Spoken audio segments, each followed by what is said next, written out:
Coffee and Cream on Hail Varsity Radio with Andrew Rogers and Damon Benning. Bonsoir. The Canadiens de Montreal are proud to select David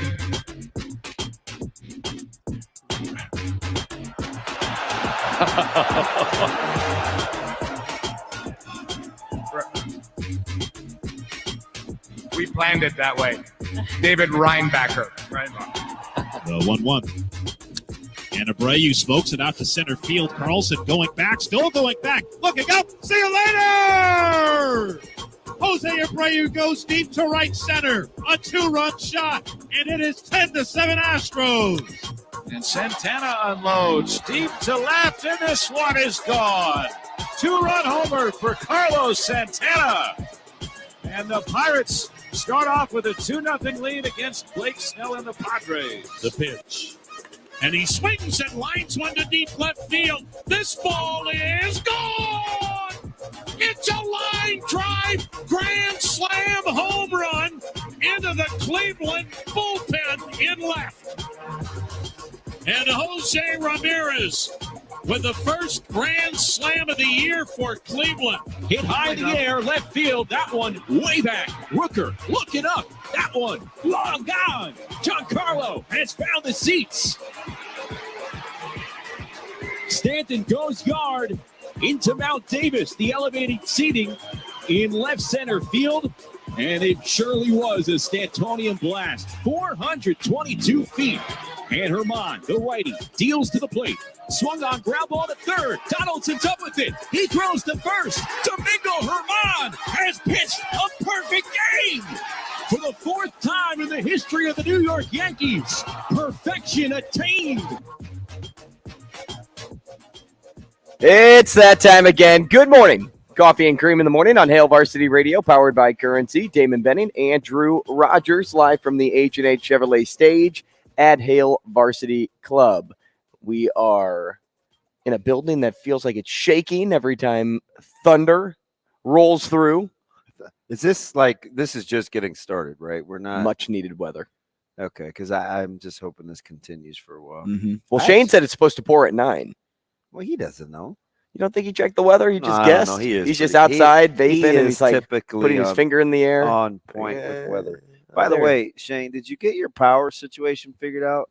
Because I saw some reports on the news when you and Ravi were going back and forth about how you'd lost power along Dodge. I saw earlier in the day a car had hit a power line. That wasn't it? I don't think that was it, but it was on the same road. It was there was a down power line at I believe it was off of Leavenworth, 120th and Leavenworth, I believe. So, and it's kind of ironic though that before you guys have given me crap about not being able to get into my garage for not having power, and then Ravi had you crap. No, Ravi had the same issue. He couldn't get his car out. I was like, yeah, let's go get something to eat. And like, well, I guess I can't get the car out of the garage. What would you have done? You didn't manually lift it? But it was funny, though, because in my apartment building, you just saw a mass exodus of people. Probably going to get something to eat or going to the store or something, since there was no power, so there was no air conditioning or whatever. Everybody was walking? Everybody was leaving. Huh. Interesting. Would you rather hit a power line or that brick that is next door to our neighborhood? If you had to choose an incident. I guess I'd take the brick. The brick is less forgiving, but the power line could be detrimental. Could kill you a lot easier. Regardless, you'll take your car over to Dingman's afterward. Yeah. Ding. Yeah, they smashed that brick turning into the neighborhood. But so what'd you end up doing? Just walking across the street to like Quick Trip, or what'd you do? No, I was just went sitting over to there. Jericho's and got you a steak? Or? Menards? No. Got some cereal? No, Menards would have taken him too long for the walk.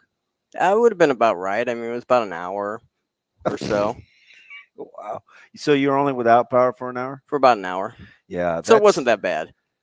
I wasn't remember great, a couple times in the last handful of years, we were without power when I lived way north off of Ida. And it almost scared me into wanting to get a generator. I feel like being without power is much easier today than it was 15 years ago. Well, I'm that's probably the case. Like with most things. Because I could just, if I'm only out without power for an hour, I could sit on my couch and scroll on my phone for an hour. Yeah, and it's easy to be informed about it too. Like my apartment complex, I mean, they were sending you texts saying, "Hey, we're out of power. There's no telephones. This, that, and this," and they're working on it. We'll keep you. I don't know if I would worry about that as much as you get to like some magical marker, and I start worrying about stuff in the fridge. I'd be the guy that would don't open it. Yeah. Don't open the fridge. Zoe, close the fridge. Totally.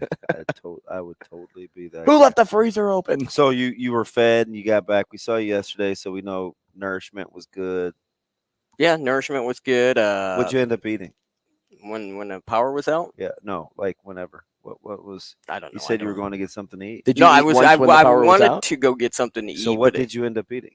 Nothing, because I didn't really have anything to eat, and I couldn't go anywhere. So You just I just forgot about it? starved. I just sat there, stared at the wall. So you didn't end up eating? Probably later in the day, yeah. Probably. As if I he doesn't know if he ate. It's so frustrating. Just answer the question. I don't know if I ate or not. I might not have. Shane, did you cook food? I did not you cook just any pull a food. box of cheese I don't out of the It's okay. I don't- pantry. I'm ready to move on. I don't usually cook food. I don't have the temperament. You sure? Yeah, I'm positive. Good morning, Damon. Shut the heck up. Let's move on. Like, I don't know if I ate. Too much, man. Just answer the goddamn question, man. Did you eat? If you don't want to say what you ate, say that. Stop dragging it out. Feel like I'm talking at home or something. Hey, you know who did eat yesterday? Ridiculous. Domingo Herman Yeah, he did. threw a perfect game, 24th pitcher in MLB history to throw a perfect game. Do you remember when we had that prompt of like the cycle? It's just and we a were couple both- of weeks ago. We were both like, hey, yeah, the cycle's probably the hardest. And then No, Our- we didn't say that. I didn't think the cycle was very hard. The cycle probably shouldn't even been one of the choices, but I think the cycle was the only choice. we should have moved on from that because we figured out, I think later on in the We did. morning, we were talking to like Matt DeMarinis or Mhm. something. We're like, oh, there's a lot more difficult things to do Mhm. than the cycle. But I perfect. want to game. say I settled on the cycle when we first talked until I got proven wrong. I was talking off air. I can't believe a quarter of the perfect games have been done by Yankees pitchers. Yeah, that's pretty bizarre. Right? 1 out of 6, 20%. Yeah. Well, 4 out of 24 is 1 out of No, 6. 25. Yeah, you're right. I Good mean, math. No, you've been on math. no, the last no, 2 no, no. days. It's not great math because that's 1 out of. So 4 out of 24 is 1 out of 6. It's not 25%. It's 20% roughly. Still, I mean, So good math by me. it's like what is going? Maybe it's a Yankee thing. Yankees have always had deep pockets. They always had strong pitching because of those deep pockets. Yeah, Domingo Herman, I wouldn't consider a strong pitcher. Like I feel like he's more the I'm surprised he got run support. one-off That guys. hasn't been a thing. How about this is the first perfect game since Felix Hernandez Mm. in 2012. Oh, but there's only been 24. So how frequent did you think we would have had? Well, I mean, like every 1 out of about every 10 Every years. 10 years. Sounds right. That gives you 240 years of baseball, and they haven't been quite. Yeah, it's about right. They haven't been quite playing it that long that we know for record's pretty sake. impressive. Yeah, heck yeah. I mean, it was the A's, but the A's have been winning. When did Dallas Braden throw his perfect game on Mother's Day? Oh, you're challenging. Was that my 2010? my Rolodex? I just remember the free flowing locks of one Dallas Braden. I think. Yeah, why is this? It was 2010, dude. That's pretty good. May 9th, 2010. So we had 1 in 10, 1 in 12, and 1 in 2023. May 9th. That's a couple days before Micah's birthday. 1 day before my nephew's. May 9th. When was Micah born? The 13th. I meant the year. 10. All right. Yeah. So you had a perfect game and you had a perfect son, right? Oh, not after yesterday. Oh. Nah, he's fine. He's just a weird dude. I think he's going through some growing pains. His knees are really hurting him. Like he's sleeping a ton too. If my knees are hurting me, is that growing pains or is that just? I think your plates are probably closed. I'm gonna go ahead and Mm. guess at 26 years old. I guess so. your growth So plates it's are- it's starting old age early. yeah. He's sleeping a little bit more. He's kind of a nap kid sometimes, but he gets up so early.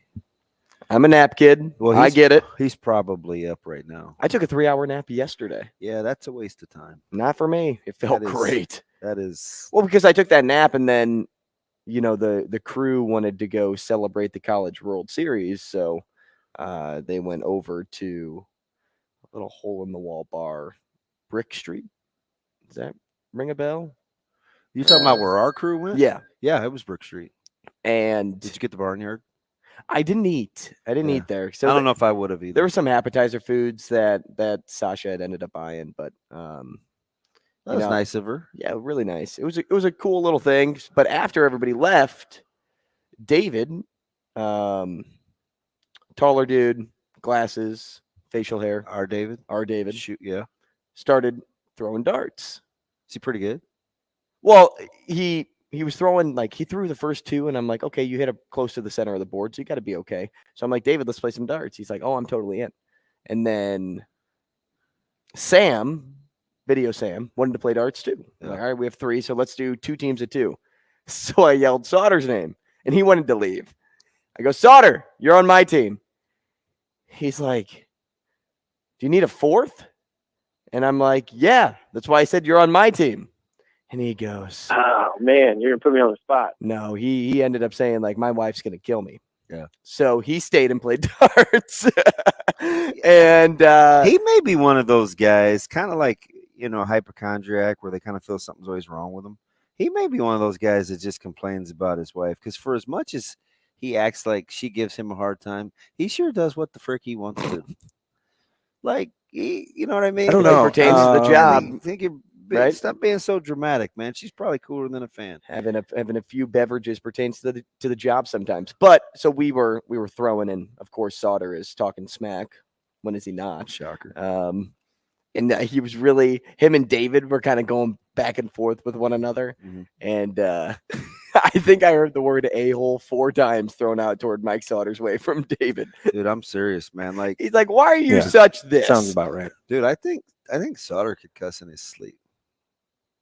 It's just comes naturally. It just is a thing. It absolutely. He was so mad about the edging up of that grass photo. These MFers and blankety blank. Yeah, I brought that up yesterday zooming too. in on the 2 blades that I had over the effing sidewalk. I mean, I'm just like, and this is in text. Usually, if it's audible, listen, man, I get it. It happens quick, but when you're texting and having to hit send, you got some time to figure it out. But nah, not my guy. Nope, not when he starts like that. I knew when Adam sent that, when he screenshot that pic, it was over. So why you just let this don't man fire him up? Enjoy. Please nice, don't. Oh, let you this did man it. enjoy nice there things. You go. I was talking to my 2 neighbors. You did it. My one neighbor, her grandparents come over quite a bit and help her with her yard. I think they finally throw in the towel. They're just letting the backyard go. I'm shocked. I mean, it's kind of an immaculate garden. We were holding some bricks over there for the retaining wall and stuff, and they just have it's just a nice setup. It's yeah. And all of a sudden it's just brown. It's very sad. And then the neighbor. Maybe today will help. I don't I don't think there's any magical properties. I know it happened in The Lion King. I don't think it happens in real life. Oh, it doesn't just grow green after you get some rain. You know what I mean? But it's become a battle. Save the grass. Mm-hmm. I don't know. At least that's just me. Now, my grass looks. This could be a really dumb question. Amazing. But if my grass is brown in parts, mm-hmm. by next summer, does it just grow from? Does it grow green from below? Got to get all your grass seed in, pre-emergence, so you don't mix in the crabby grass and all that other stuff. Yeah, you should be good. All right. Are you holding out hope? I need a hero. Yeah. After I watched my sprinklers try to go off, and some wouldn't even come out of the ground. I had a lot of hope. Yeah. I don't know if I have a lot of skill for it, but there is hope. Yeah, so I don't know, Shane. I hope you're right about.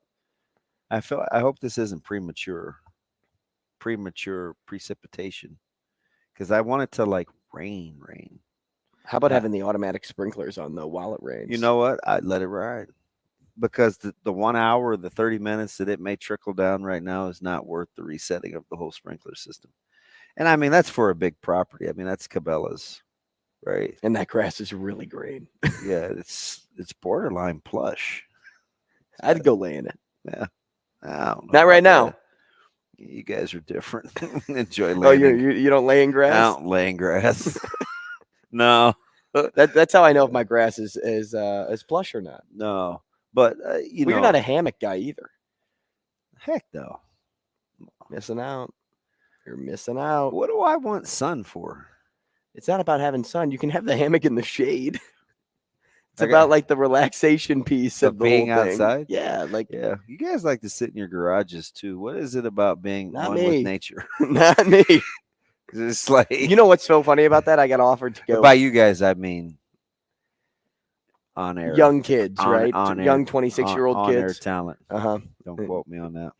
So I got offered to go tent camping next month. Like glamping or camping? No, camping. Okay. Are you? What do you think I said? I said, no, I'm not going. I thought there's like a specific question, like is there television? Oh, no. But that would have been another follow-up question, yeah. No, if it was like an RV, I would have said, yeah, let's do it. But I'm not one with nature like that. No. Mm-mm. No. Because at least when I'm laying in my hammock, guess what's 20 steps back toward the door? AC. Yeah, it's been hot. Like this sky right here is like, look what color your car. Like this sky is kind of scary. I hope it does rain. It should. Like it should really rain. Because it's my favorite. Fall is my favorite season. But usually you get the overcast stuff and you get the drizzles and it's only about 40 and that smells like like I like fall the best, but this reminds me, outside of the fact it's probably still 80 out, maybe more. The sky looks sweet. I mean, we wear long sleeve. Well, you wear long sleeves every day, but the reason I was at 7-on-7 the other day, and the cat goes, God, just watching you makes me uncomfortable. Like, I get it. I've heard you say you want to keep the sun off your arms, but man, it just looks hot. And I almost pulled a.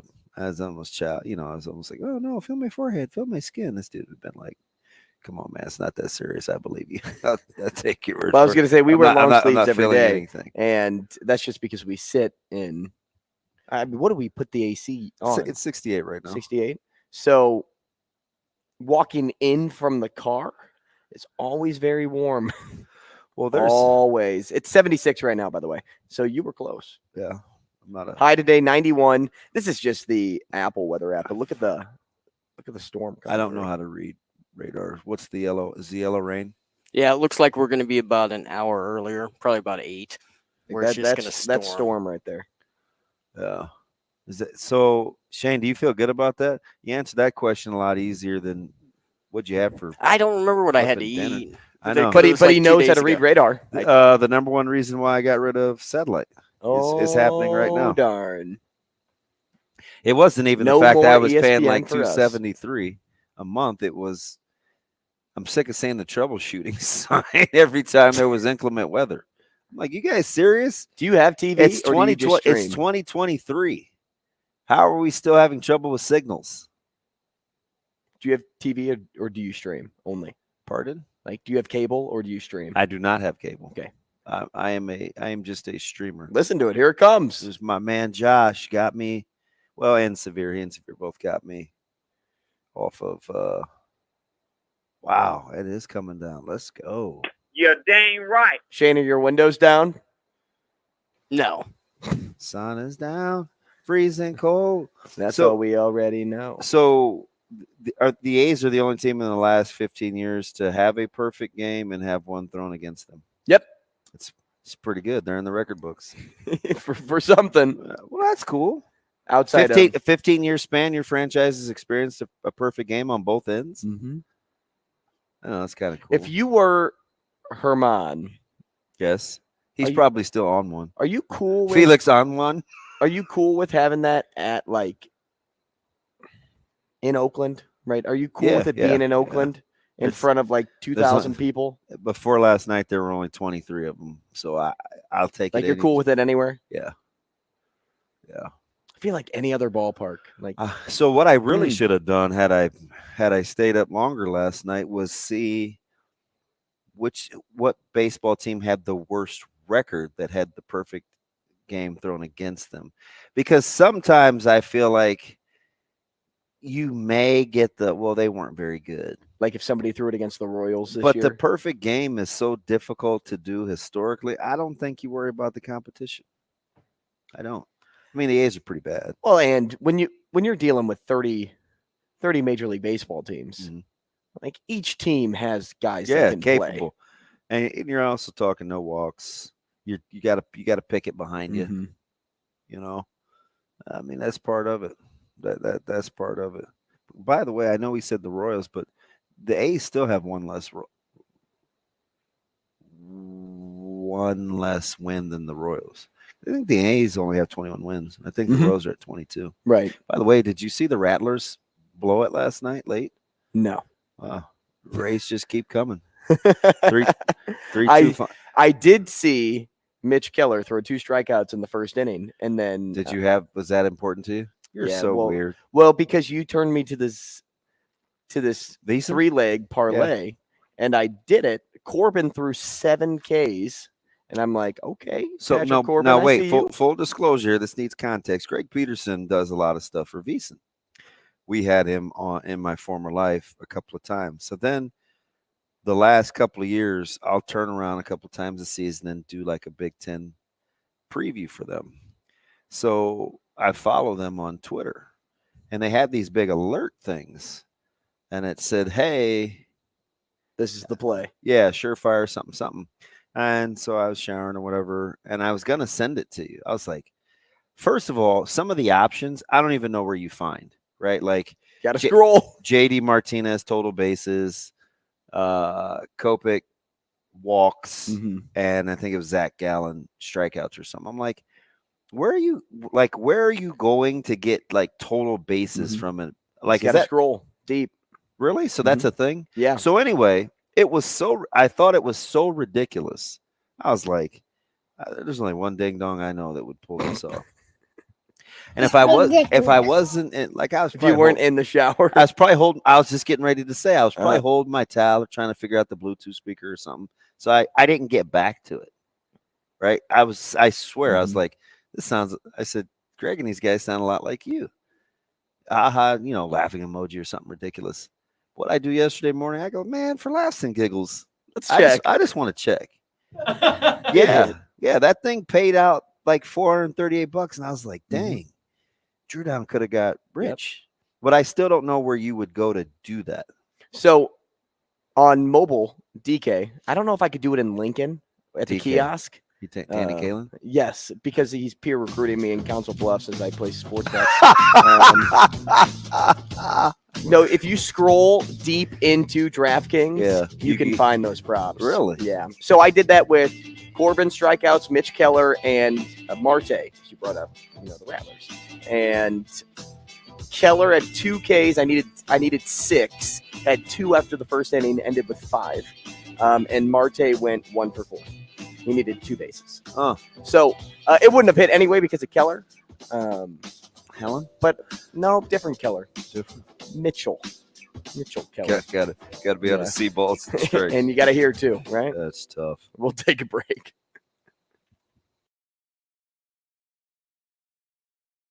Rogers and Benning will be back in 5 minutes.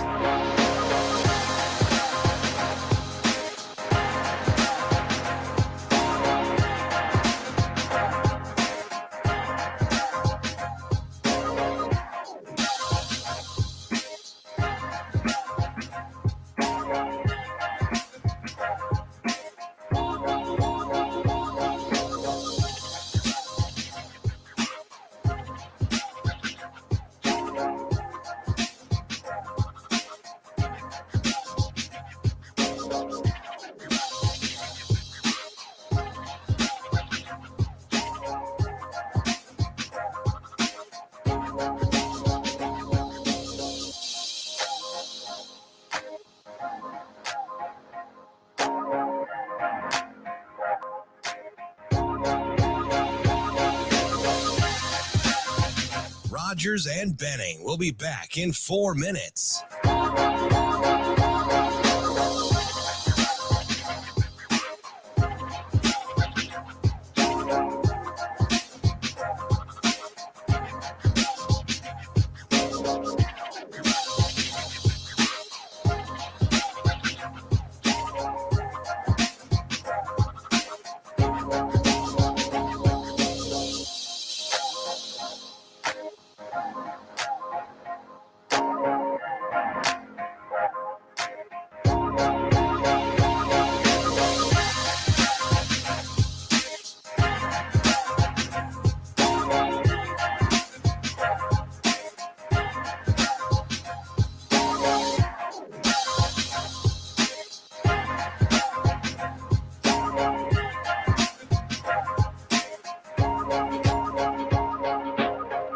Rogers and Benning will be back in 3 minutes.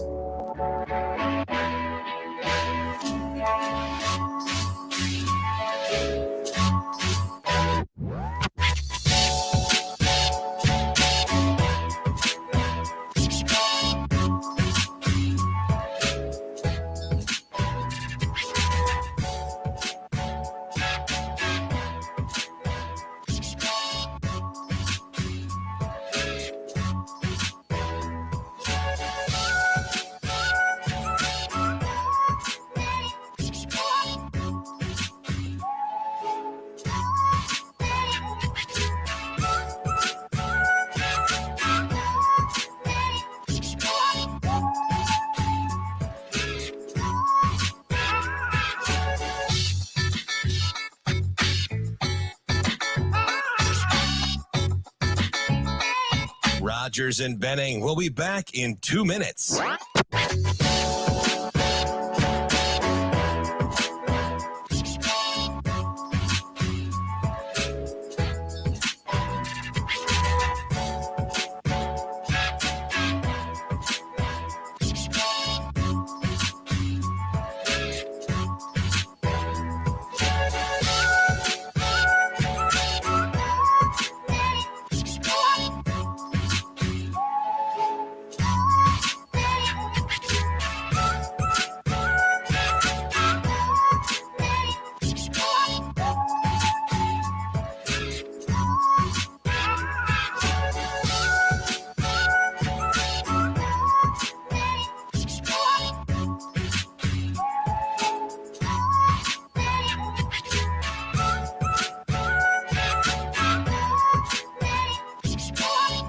Rogers and Benning will be back in 1 minute.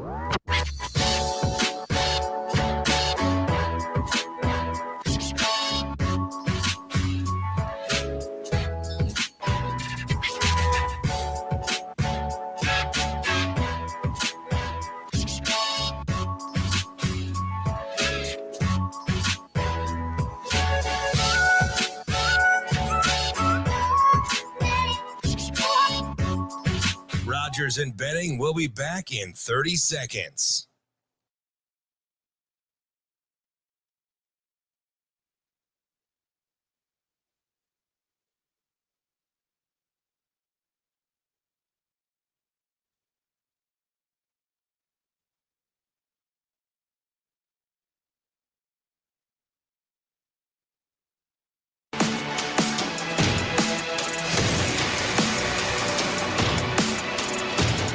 Coffee and Cream with Rogers and Benning on Hail Varsity Radio. It's pretty cool because people kind of know it buzzes ear to ear, but everybody knew that Coach Rule was going to be at one of our basketball games this year. So everybody was showing up wearing their Husker gear. The second he walked into the gym, a Go Big Red chant started, and it was definitely cool. But that just kind of also shows how much the community is behind me. There's a great community here. I mean, there's nothing like I would rather have right now through this moment of my life because they keep me Carter, you know, because some people try to make me Carter Nelson, but they keep me Carter. So. The top-ranked 2024 prospect in the state is staying home. That's Carter Nelson doing an interview with Mike Sauter yesterday after his commitment. Sauter stays on those. He keeps them in the can. Sauter's a funny dude. He works hard. Yeah, he is. Good on Jerome. He's crazy because, like, You think? he doesn't strike you as somebody that would, like, be that great at his job until you see him in action, and you're like, yeah, there's nobody better than Somebody sent me if you know his personality. Somebody sent me a DM yesterday or the day before yesterday about, me making light of neurosis, which is the noun form of being neurotic. I looked at that for a second and I was like, hey, man, I appreciate the level of sensitivity in 2023. Everybody gets mad about everything. But go read the definition of neurosis. Skip to like the third line. Hang around Mike Sauter for 3 weeks and tell me I'm making light of it.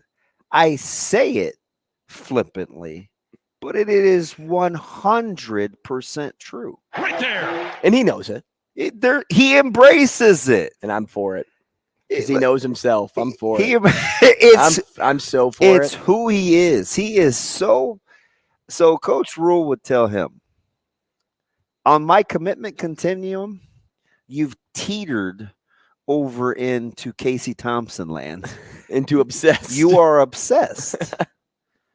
Like, it's a very fine line. A couple steps back the other way, it's very useful. It's very purposeful. Over here, you become a lot to handle. It's just who he, like, that's just who. It's just him. Everything makes him mad about his job that other people try to do that aren't to the standard that he feels like he would do it. And that's okay. Because he keeps himself, he internalizes competitiveness, absolutely, and he holds himself accountable for everything. Absolutely, absolutely. He is a pull yourself up by the bootstraps kind of guy, and he likes to work. Yes, sir. He's just a worker. So he was this poor guy out here with in and out of the building right now, dropping things off. And I don't think he has the ability, Cintas. I don't think he has the ability to move fast. So he is at the mercy of the weather. Hey, you always say slow motion is better than no motion, right? So I got that from Alvin Mitchell. He said that since I'm talking years, because he's never in a hurry. And I'm like, hey, man, can we get this thing going? Like, what are we doing? Hey, slow motion is better than no motion. And I say it I've said it for probably 15 straight years now. Yeah, I don't think he has the ability to move fast because he walks like it hurts our delivery. Yeah. So he's up there in age. Nah, I just think, he's above the curve. He's not 50. Oh, yeah. Oh, he's probably 50. I'll take the over. Not by much. Hey, Shane, see. What would you set the over under at? Because it's okay for 50. Me to ask him. I'll take the he's over. Not coming back in here, though. Oh, he's done? I think. Hey, but you know what? I want you to ask him because I think you're misplaying that. Oh, dang. Yeah, his lights are on. He's totally leaving. Yeah, I'm telling you, you'd be surprised. If it wasn't raining, I'd take off the headset right now. Yeah. We'll sprint out there and catch you. Hey, man.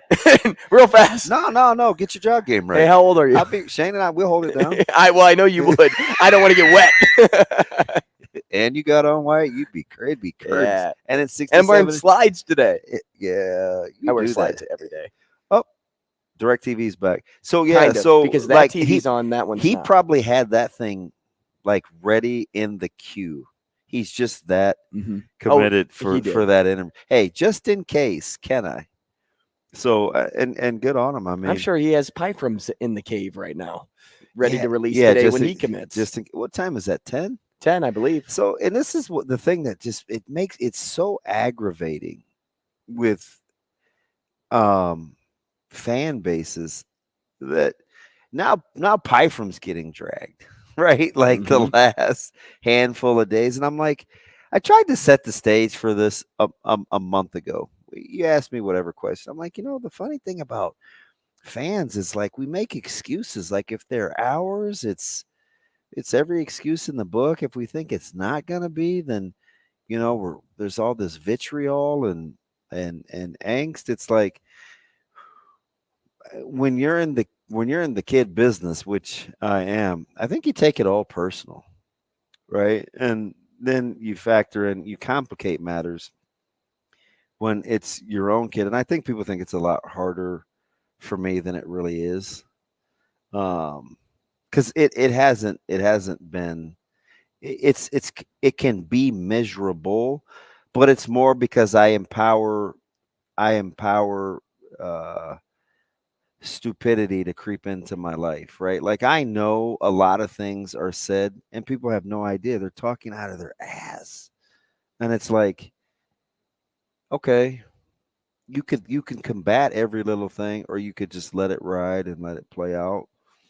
And I just have to let it ride, right? I mean, I've been through divorce, I've contemplated suicide, I've lost my dad, right? I lost my brother unexpectedly. Like, everything else, like, I can compartmentalize, right? Mm-hmm. Like, you've played in front of 90,000, you've had successes, you've had failures. Like, I've just learned to compartmentalize, but it still bugs me for people to just drag kids through the mud. Well, like, it's because it doesn't affect you. It affects the people that you well, care about. And the thing about it is it's like, it's not the kid's fault. Like, I just wish, like, the adults in the room would be the adults. So what are we gonna do now? Because here's all the speculation. Oh, what's Brick's gonna do? What's Massey gonna do? Oh, there's no room for such and such, and that's why I'm like, do you guys just make this stuff? Like, I try to, and I'm a fixer by nature, so that's mistake number one on my part, right? Like, you can't fix stupid. And some things you just have to let go, right? But, like, if he says yes to Nebraska today, are you time commitment people, or he was put on the clock, or he's not this, or there's plan B and there's not room, all the negative stuff that's been said the last couple of weeks, is he all of a sudden going to be your guy again? Because I sure did see the same goddamn thing with Davon Hall. Right? When he was ours, oh man, national hero again. Woo! Go Davon. 2 weeks ago when he told us Nebraska cut him off, hey man, where's Corey? Like, I'm like, Hall. Do you guys over the years, it's maddening. And it's like, and it's why it's one of the reasons why fundamentally and I'm like this about a lot. Some of it is negative, right? Like, because I'm not good at it. But sometimes, like, I went a long stretch without talking to my sister, long time ago, and my mom would always say, "Hey, that's family. That's your sister," and I would say, "Hey, listen. Just because you're called something doesn't mean you are something. There are certain traits that go along with that name. When we start having those traits exuded, then I'm gonna, oh, hey, that's still your father. I hear this heard this since I've been. Oh, that's his dad. Hey, guess what? Birthwise, sure. Is he acting like it? No. So I can't respect him like that. There are some adults that just don't act like adults. So I can't treat you like an adult. Like, I've never been in this, and I'm not saying this is right. I'm just telling you it's my personality. Just because they call you something, if you don't act like that, I may not treat you like that. So it's just like, I can't. Well, the adults with the kids. It's like, listen, man, they're 17, 18, 19 years old. You're in your 30s, 40s, 50s. Like, what's the difference here? When you were 17, 18, and 19, what timeline were you on? Were you on somebody else's, or were you just wanting to go home and play video games and relax? It's strange times out here. We'll take a break. We'll be right back. Rogers and Benning will be back in 4 minutes.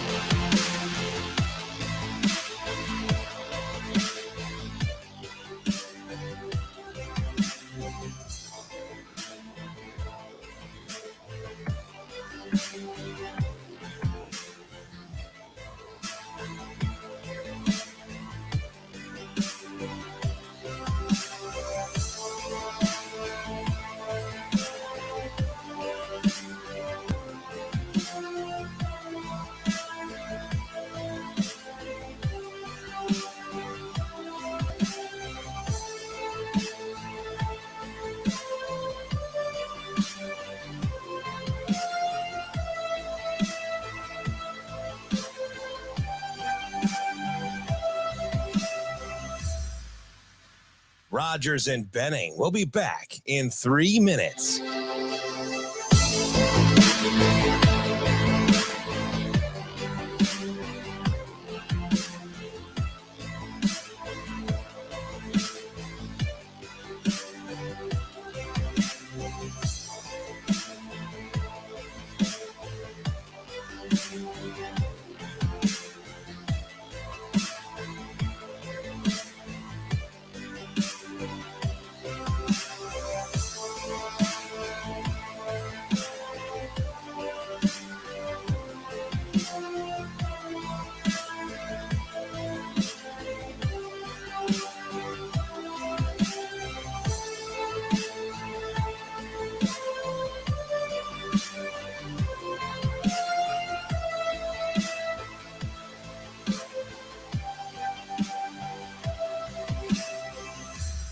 Rogers and Benning will be back in 2 minutes.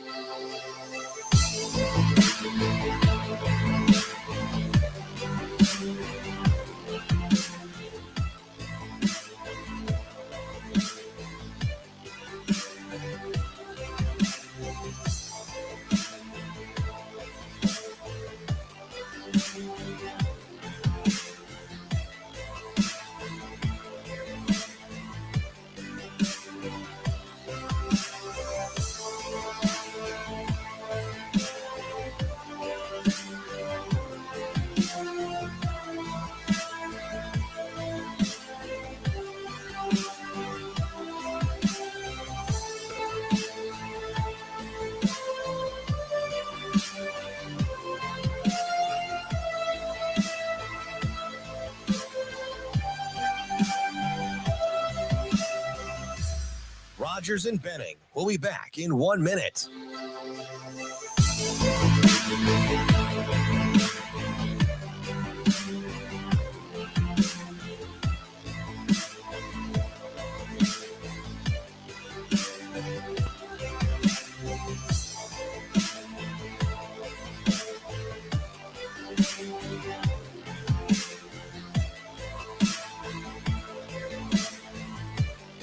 Rogers and Benning will be back in 30 seconds.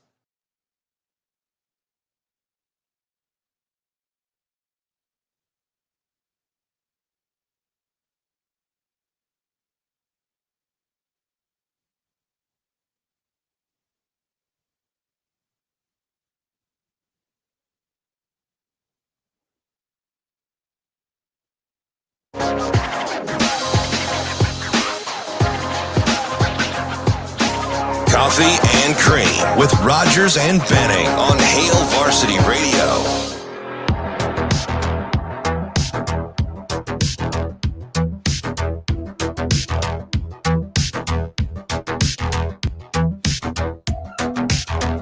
Hey, welcome back. Damon Benning and Andrew Rogers here on Coffee and Cream. Oh, you know, first name, last name. I think I did that to open the show too. DB and Andrew Rogers here for Coffee and Robbie Cream. said it too yesterday, and I'm like, You're first and last for the pod. I can't wait to ask him about that. How'd that go? Pod was cool. Like, you know, I like the name of it, Dish and Ish. So are you the ish or the dish? So it's not exactly what I wanted. I let like Ravi and Sasha kind of won out. Like I wanted it to be something like dishing-ish. Ooh, I like that too. That's what I wanted. But then like they're way more creative and stuff. And so I just was like, that turned into dish-and-ish. And you know, we have the greatest artist in Scotty Boy. Man, he is he's the real deal. He's and just make sure to time out. Make sure to time out 30 minutes on your calendar for Scott. Or like if I'm having a bad day, right? Like that's I should just pop up to 3 sometimes. You know what I mean? And just because he's just a cool cat. And plus, like when I was first really trying to figure things out and I was coming up to Hurrdat, he was the only one there. Yep. Him and Grace. Mm-hmm. Those were the only two. Because I'm like, hey, how do you people work like yeah, more this? times than not, like, you'd come in and be like, do you guys work? Like, what is going on? But you'd come in on Tuesdays when it was I come at home days. Yeah, and I was like, is this a thing? But he was always there. He was always there. We talked about because he has a similar story to our SRO at Westside. Okay. Although my SRO fell out of a truck. No, Plane? much. Yes. Oh, no way. I was just guessing. Yes. And survived. He fell off similar bodily injuries. Wait, he fell out of a plane without a parachute? Dude, my SRO is one of the coolest people in the world. But you're skipping past the story for me. How did he survive? Well, he shattered bones. How far did he fall? So I just let him talk. I didn't get into it, but the sudden impact from when he hit the ground, his heels and his legs, and he probably in theory should be 3 inches taller. But I love him, and this is even before I've known him, because when you're in public schools all the time, sometimes people say athletics because can be the face of your institution. Mm-hmm. Sometimes it's your SRO, your resource officer, your police officer that's in the building. And I've seen some great ones. I had Bonham at North and Martinez at Burke or Millard North, and Burke was fantastic. I've just seen some really good folks. Kilgore is, and most people are afraid of him. Kind of, he looks like, if you drew a cartoon cop, police officer, he looks like that guy. Clean shaven, fit, the super strong jawline. He looks like he would be, but I love him because he's just a straight shooter. And when he's wrong, people can lose their lives. So they want him to see gray, and he just doesn't. I can appreciate that. Probably because I'm a waffler and I can be a little wishy-washy. So I admire the traits in other people that I want to have in myself. He's fantastic. But anyway, back to Scott. So he was telling me about, did you know that he shattered all these bones in his legs? Nope. Oh, he fell off a ladder. Yeah. Oh, this was on a Tuesday. It's me, him. It's me, him. Ladder is probably what? 12 feet? I forgot to ask him how high it was because I just let him go. And that's why he said he's shorter now than what he should be. Listen. Did you fall off a ladder too? No. Oh, that's a cold shot. That's tough.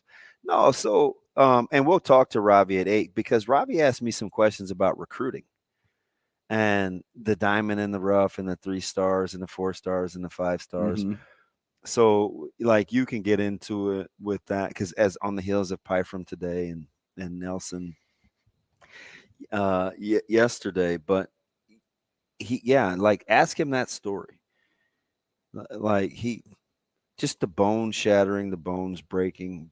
But I mean, shout out to the to the SROs. I didn't mean to go all deep about Kilgore. I'm telling you, spend some time. There are times, so I'll go to Westside during the day. He's the first person I go to talk to. I don't want anything except for just to shoot the breeze. Hey man, how you doing today? The fact that you go out of your way to talk to somebody. He's just a cool. Yeah, it's not my thing. It's not. That's why I know that it means something. It matters. Because I'm usually better for being around after having been around him. So I usually try to seek him out. In no particular order. It's usually my AD, SRO, head coach, kids. I mean, kind of, right? Mm-hmm. You're like, well, what about Jay? She's never in her office. I don't even know where she is. Most of the time, I'm just searching for her. I remember one time, Caleb asked me something about being in the school, and I was like, oh, no, this is a minute ago. And I poked my head, and there were I don't know, however many students in there. And I went back to the cafeteria because I had to meet one of the coaches. I think it was Illinois or somebody. And I said, hey, do you see the guys downstairs? And no. I said, who got you out of class? And he said, Jay. And I said, well, did you see her? And he's like, no. And I was like, I said, welcome to my world. I said, I'm here a couple times a week. I said, I never see her either. He looked at me and he goes, why do you think I feel?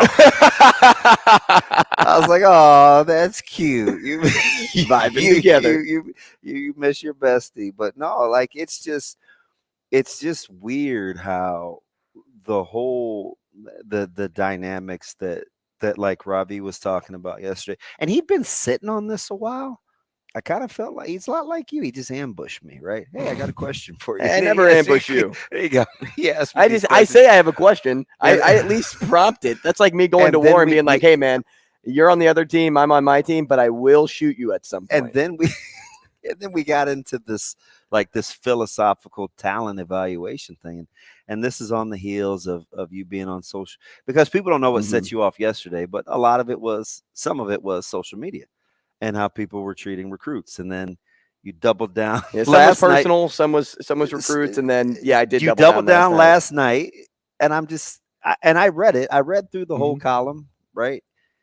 And I get it with how you want people to be treated, but with recruiting and fans, it's like, again, you have to be able to like compartmentalize, right? And you got to. It's frustrating sometimes. Are you talking about me? Yeah, but in the grand scheme of life, it's like. But I think a lot of it's reasonable too, because at least with the stuff last night, like I want people to. And plus, this certain Twitter account, right? I follow him, and people think I'm crazy. Right? They're like, "Oh man, why you give that guy any love?" I'm like, I'm not giving him love. Plus, he's never said anything disparaging. Except for last night, for whatever the reason, I don't know why he brought Caleb into it, but I'm like, well, that's what I ended up sending you, because I was like, wait a second here, dude. People do the homework. Listen, when it's all, I'll tell this. So when it's all said and done, we'll tell the story, right? Because there's lots. We got whole threads started now. On message boards. So well, look, I'm cool with having an opinion. Like, no matter what, at the end of the day, your opinion's your opinion. Nobody's going to change your opinion. They may enhance your look on something, but they still won't ultimately change your opinion. You gotta remember, the empty can rattles the loudest. So like the vocal minority sometimes is strong, and it's not really the way that it is. So sometimes you just got to rest in. Sometimes it's not even what you know, it's what you think. That's like having faith, right? One of my favorite Jeremy Camp songs, I Walk by Faith. Sometimes you just have to lay your head down at night and say, you know what?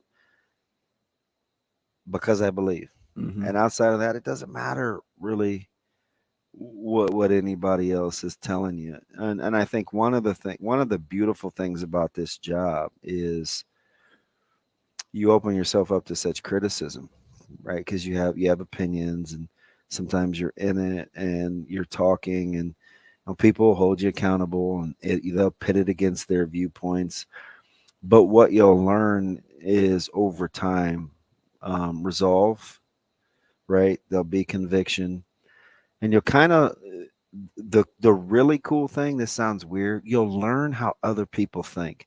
And at first, like growing up in the first couple, 30 years of my life, I didn't care how anybody else thought. It's like, well, I think this. But as I've gotten older, like there's some value to other people's perspectives, even if I don't think it's particularly fruitful, like gonna bear fruit. It does allow me. My oldest sister, she's kind of she's with Bloomberg now, super smart, right? And I remember we were having this conversation about social media. Social media was making her mad last year or last couple of years. She has a very difficult job, very good at it, but very difficult. And I was like, how, we were just going through like people's opinions affecting the way that you think. There's a lot going on.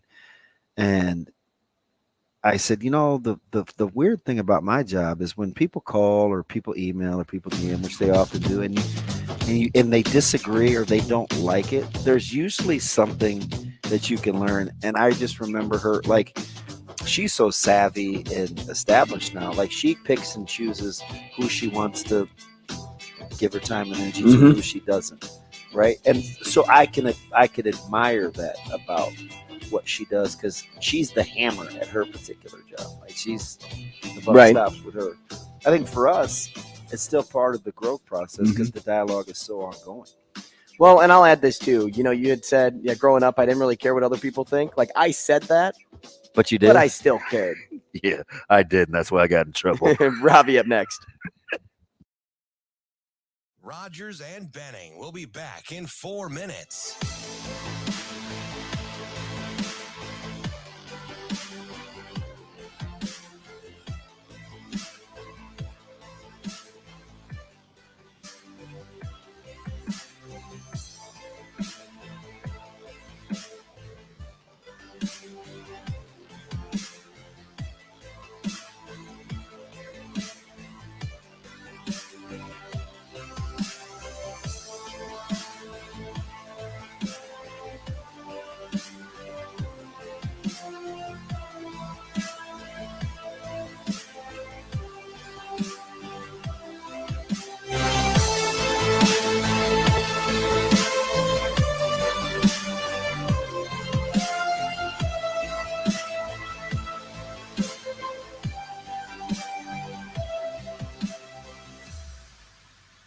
Rogers and Benning will be back in 3 minutes.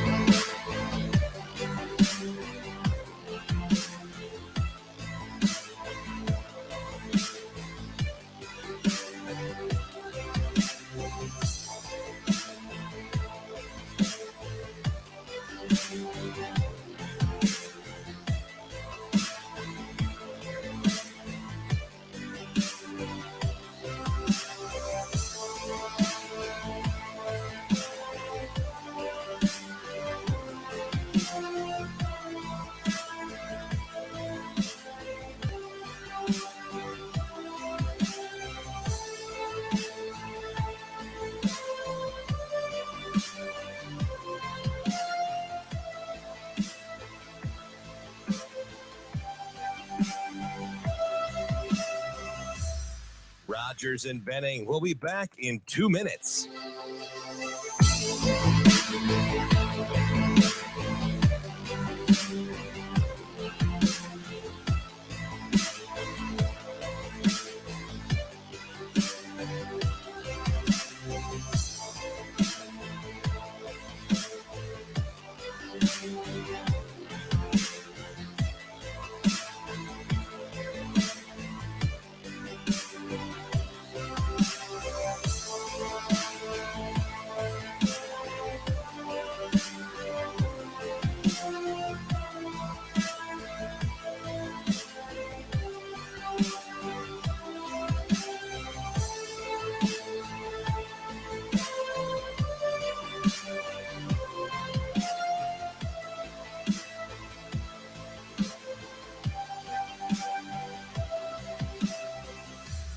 Rogers and Benning will be back in 1 minute.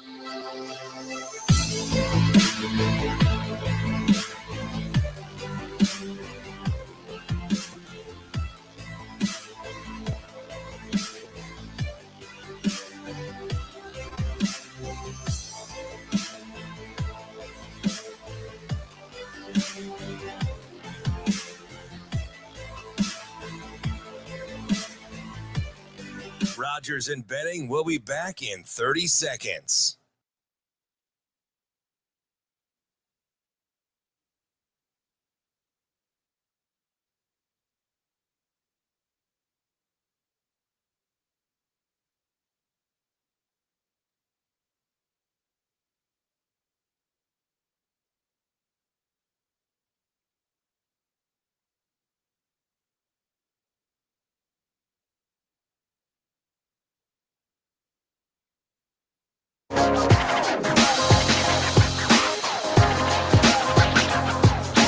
Coffee and Cream with Rogers and Benning on Hail Varsity Radio.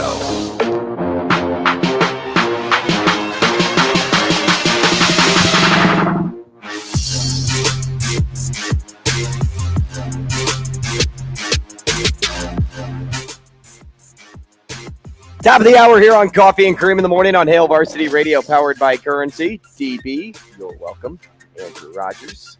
Happy to be back and happy to be joined by Ravi Lulla for the 8 o'clock segment on today's show. Ravi, good morning. What's going on, guys?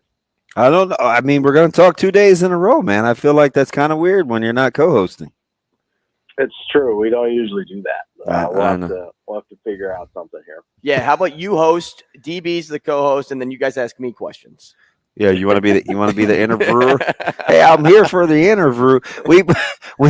We just like been opening up the can this morning. I don't sometimes like getting personal. Yeah, and you know me, like we just get talking and stuff just comes out. But I think it's interesting, especially on the heels of Carter Nelson's commitment yesterday.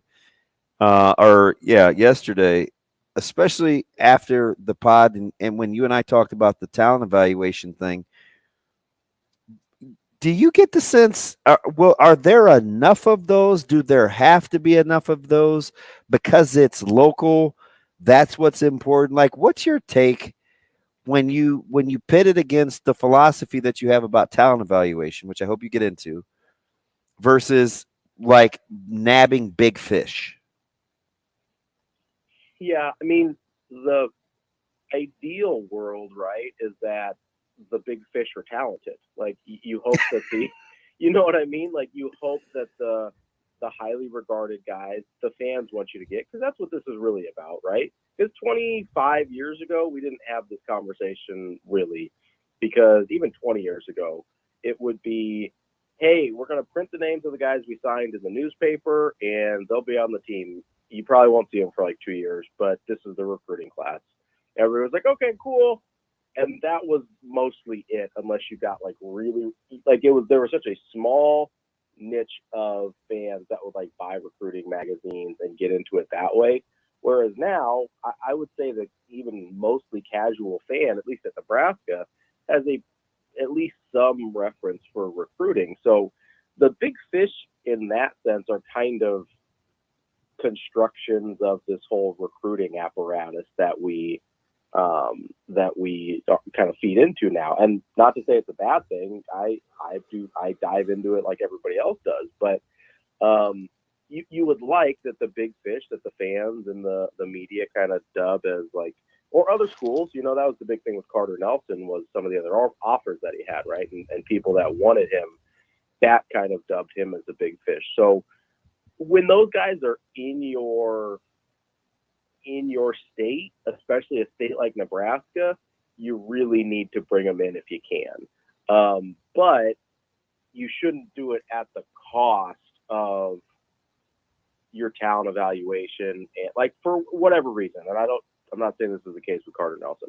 but if for whatever reason there was like a 4 or 5 star kid in the state, and Matt Rule and staff are watching the tape and they bring him to camp and they're like, we just don't see it. Mm-hmm. I wouldn't want him to bring that guy in just because he's considered highly regarded. Now that's a huge risk, right? That is a bigger risk than taking a chance on the guy with no offers, because people want you to take a chance on the guy with no offers. They want to believe that the kid from their town is good enough to play at Nebraska and everybody just missed him. They don't want to believe that the kid that's dubbed, this 4 or 5 star or super highly touted or whatever is not as good as they think he is. And so that's like the biggest challenge, right? If they ever end up in that situation where there's a local kid that's really highly regarded and for whatever reason, they're just not in on him, like they're just not interested whatsoever. That would be the biggest challenge, I think, to their talent evaluation convictions, because that's a really, really hard sell, especially if he's successful somewhere else. Ravi, I've been bothered over the last couple of days, and just kind of like things that I read on social media, and I probably have to do a better job of picking and choosing what I let bother me. But, sometimes I don't, and I'm just curious, how do you balance what you see on social media and what you let bother you that come across like with different takes, whether it's recruiting with Nebraska, whether it's, the 3 stars from the no stars, whether it's stuff like for you, I mean, what Ravi does? Ravi goes, he gets after hey, I'm just telling you, now's not a good time unless you want to get blocked. That's right. How Ravi handles it. I'm just kind of curious, like how you kind of scale your balance, like of what you let kind of intrude you and what you just kind of avoid. Well, I mean, it really, and I find this to be true, not just of how I deal with things, but how I believe other people deal with things, it usually has way more to do with the headspace I'm in when receiving that information than it does the person saying it in the first place. And I find that when I say things to people and they react a certain way, it's usually vice versa, right? Usually their reaction has way more to do with whatever headspace they're in than what I'm saying. Obviously, there's exceptions to that. You can't just like pop off saying heinous things to people and expect results. But in like general, normal-ish conversations that we have around sports and sports media and stuff like that, honestly, and that's, DB was kidding a little bit there. A lot of times, like if Creighton takes like a terrible loss, Creighton's one of the few teams where like I still have like a pretty deep emotional investment. It's like Creighton basketball, Nebraska football, and whatever Steph Curry is doing. Like those are the things that I'm serious. Like You'd have been mad at me because I ordered his sandwich wrong from Subway on Saturday. So next time I'll get that right. You went wrong going to Subway in the first place. Listen, but, I was with Micah, your guy, so that's not my fault. Unless Subway's a sponsor, then it's delicious and I don't eat anywhere else. But it's not, so you're good. But it has so much to do with like the place that I'm in, right? So like there'll be, and listen, if I said something to bring on an onslaught, I sit there and take it. Like earlier this year, or last year, I guess, beginning of the basketball season, I had about as bad of a week on Twitter as I've ever had because I went on, listen, I popped off. It was my fault and I took it, right? I went on before the Nebraska Creighton game and I said Creighton was going to win by like 30. Like I gave like a 90-63 prediction on the air directly before the game. And shockingly enough, a lot of people heard that. And so when Creighton ends up losing by 10 and plays terrible, ends up in this 6-game losing streak and whatever, I sit there and take it because that was on me. I went out, I said a crazy thing. It didn't work out. I took the consequences, right? But there's other times where people will pop off about stuff totally out of pocket. And I'm just kind of sitting there like doing my thing and like not bothering anybody. And those are the times when I was like, yeah, I just don't need this person interacting in my life, And so honestly, it's way more about like, hey, what's good for my headspace? What's better for, it's probably worse for my social media presence, but what's good for my like mental health? Like if I'm sitting there and like, okay, this person consistently bothers me in terms of like, they make me think about things in the course of the day that like, I just shouldn't have to deal with, or I don't feel like are good for me, then I block them. But if people have like genuine questions, concerns, disagreements, I'll talk to anybody. Like I don't have an issue with that at all. But if people get out of pocket, I'm probably just not going to deal with it. Ravi, when you're talking about like, yesterday, you were talking about how you can appreciate the whole diamond in the rough philosophy because of the confidence that it shows in talent evaluation. And vision. That's the most important part. So the talent evaluation means nothing without the vision to get you to knowing what you need. How do you gauge the litmus test? In what sense? Like whether it's working out or not. Is it a year? Is it 2 years? Is it a particular player? Is it like how are you gauging if it fit the vision? Yeah, I mean, it's part of it's going to be an eye test thing, right? Part of it's going to be just how it looks and how guys like if you're seeing these guys consistently get on the field and perform that nobody else wanted, then you kind of have to be like, oh, they know what they're doing, right? The other thing is just wins. I mean, that's kind of the litmus test for everything we're doing here, right? I mean, not everything, because I genuinely think there's coaches, and it appears Rule and his staff are these type of coaches that they want to make an impact on people's lives regardless of football, right? Regardless of what's happening on the field, they want to leave a place and the people in it better than they found them. So obviously that matters too. But for what we're talking about, at the end of the day, people are going to look at wins and they're going to look at production, right? And they don't have to hit on all the guys they take these kind of swings at, right? But they probably do need to hit on some if they're going to continue to devote this much of their recruiting class to them. And so, and to be fair, maybe 3, 4, 5 years down the line, best case scenario, they're getting more ready-made guys, and they don't have to take as many swings. I don't know how much of it is. Do you remember? You said ready-made. That struck a nerve. Do you remember? Yeah. Do you remember when Coach Pelini used the term "we need more ready-made guys"? And it's like Nebraska fans lost their minds. Mm-hmm. Yeah. Right. So I'm like, well, which way?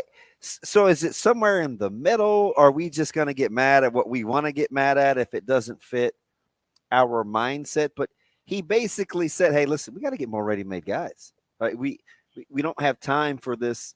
And he said it out loud, and he was kind of vilified for it.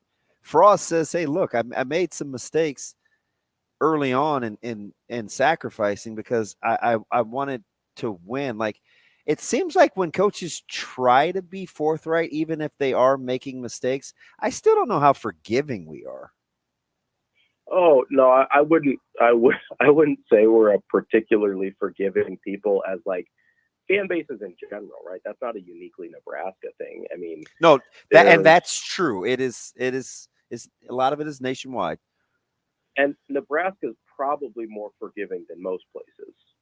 If you like to dive into SEC message boards at all, just for the torture of it. But I remember the Pelini thing, and I think there's a couple things that really made people angry about that. And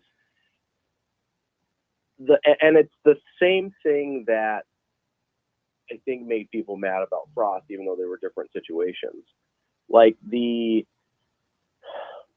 we need more ready-made guys makes it sound like they're just waiting for these people to enroll and show up at their school. Like, who has control over what guys come to your school? Yeah, but kind of you and your staff. But Ravi, why do we give Alabama and Georgia credit when we say, "Oh man, 5 stars win championships. 5 stars win championships"? It's like, really, guys? So we also have to understand that there are several rungs on the ladder between where Nebraska is right now, where they need to go, and then having conversations about Alabama and Georgia. We don't like to say that out loud, right? But we kind of talked about this on the podcast yesterday, right? Nebraska fans need to be okay with, hey, right now we need to build like Michigan State or Iowa or Wisconsin and find guys that fit what we do. And who cares if anybody else wants them or not, but find them, develop them, and get them on the field so that we can win football games. At that point, if you're winning, and this is where it got frustrating with Pelini, if you're winning 9, 10 games a season, then you got a next level. Then you have to be able to take it to the next level. That's both in recruiting, that's in development, that's in game plan scheme. You have to take everything to the next level. That jump from 9 to 11 or 10 to 12 is really big. Significantly tougher than going from 3 or 4 to 6 or 7. 100%. I think, and people will kill me for this sometimes, I don't think winning 6 games in college football is difficult because I've seen so many bad coaches do it. Right? You can't convince me that it's hard when I've seen these guys who are proven bad coaches. Like, they get fired, they get terrible career winning percentages. Like, they still won 6 games a handful of times. Like, you cannot tell me that it's that hard if those type of, and if you're wondering, I'm talking about Lovie Smith right now. You can't convince me that if those guys can do it, that it's that hard. Now, going from, I think it get exponentially harder from go to like 4 to 6. That's probably the easiest jump, right? Then it's a little harder to go from like 6 to 8. Then it's a little harder to go from 8 to 10. And then that last rung is probably the widest, right? You've got the least amount of helper steps on the way to go from 10 to 12 or whatever number you need to be at to be in a national championship or a college football playoff, right? The steps get harder along the way. They get steeper. But when you are at the 9 or 10 step, which Bo was for a long time, and you can't level up to the one after that, and then you say things like, well, we need to get more ready-made players. It's like, well, that's on you, my guy. That is part of the job. And if you can't get those guys, you have to be able to take the guys that you're developing or that you're targeting in development and turn them into those guys. And if you can't do that, then that's on you at the end of the day. You can't just be like, oh, we need more ready-made guys. Well, you have a couple options and you didn't really choose either one. So, don't put that on anybody else. That's on you. So I think that's why people got so frustrated with the Pelini thing. But at the end of the day, I think ready-made players are the easiest way to do it, obviously, if you're in a position to get those guys. But I still think there's this saying that people were talking about before the Warriors won their first title, not to bring everything back to Steph Curry, but I'm going to. When they're like, a jump shooting team's never won the title. And it's like, that's only true until they have it, or until that's not true anymore, right? It's only true until a jump shooting team wins the title. Like, yeah, we say recruiting wins championships, and that's true. But it doesn't have to mean you have to be in the top 5 of recruiting to win a championship. I don't believe. Because I know that TCU got smoked this year, but they got pretty dang far into that process without what I would consider elite talent. Oregon made a run without recruiting at an elite level. Oregon's a great example of it because and remember when Georgia used to recruit at an elite level and they were the outlier for why they weren't winning. So exactly. Well, I'm like there's years where LSU they always recruit well. LSU's results based on the recruiting kind of mediocre for a lot of the time. USC had the same thing in the later Carroll years and into that's a good example. The Kiffin and Sarkisian years. Like it happens all the time. The elite talent doesn't fix everything, right? It theoretically helps, but unless you have everything else in line also, you're not going to get to that championship level. But you brought up Oregon, which is the example, right? Because they never recruited at a super high elite level. They recruited at a level that I think Nebraska can consistently get to, which is like top 15, top 20. What made them elite is that their talent was elite fits for what they did. And that's why I talked about vision earlier, because Oregon's vision was unwavering in how they wanted to play and who they needed to play in that style. So they could go out and get a 3-star Marcus Mariota and know this guy is perfect for what we're going to do. They could go out and get a 3-star LaMichael James and say this guy is perfect for what we need. This guy is ideal for the way we want to play football. And that, to me, the 5-star fit is more important than the 5-star. And that's where Nebraska has missed, because I don't think they knew what a 5-star fit was for the last several years. We use this, I'm sure you know this saying, DB, Fritz, from education, where it's, if you judge a fish on its ability to climb a tree, it's going to think he's stupid his whole life. Yeah. Oh, yeah. If you're recruiting 5-star fish, but your offense or defense requires him to climb a tree, that 5-star fish doesn't matter. Like, he's not going to look like a good football player. But if you recruit a 3-star fish and you have a great plan for him to swim, then it's going to look great. So when talking timing then, because there's a lot of criticism on how quickly Coach Rule and his staff were sending out offers in the summer months, particularly. So when talking timing, do you think they were too early to the punch? Or if they waited around, would they still get the guys they wanted? Or do you think they're just following their own master plan? Yeah, I mean, with the guys we're talking about, those guys would have been available because they weren't probably going to get another Power 5 offer. But what if they did, though? Like, what if they waited around and that's what they were worried about? Well, maybe, and that's fine. But what I think it says is the timing doesn't matter if you believe that that's the guy, right? Stars be damned, whatever, timing, whatever. If you did your eval, you talked with this kid, and you're like, okay, this is a kid that meets the baseline athletic ability and talent that we need for his position, or maybe he greatly exceeds it. He meets the makeup of what we want out of a kid. He meets what we want culture-wise and all these kind of things. If you find this kid, I think they believe that regardless of the timing, regardless of how many stars he has next to his name, regardless of whether the recruiting websites have ever heard of him, much less have a picture of him, like, I think they believe that if they find a guy, then they don't care what time of year it is, because we've seen so many staffs play games. It's not just a Frost thing. I'm going all the way back to like Pelini with Harrison Phillips, with like they're playing games around like, well, we're kind of slow playing this in-state guy, or we think we can get him later, so we don't want to put the offer in yet. If you like a guy, make an offer and take the commitment. This is not that complicated.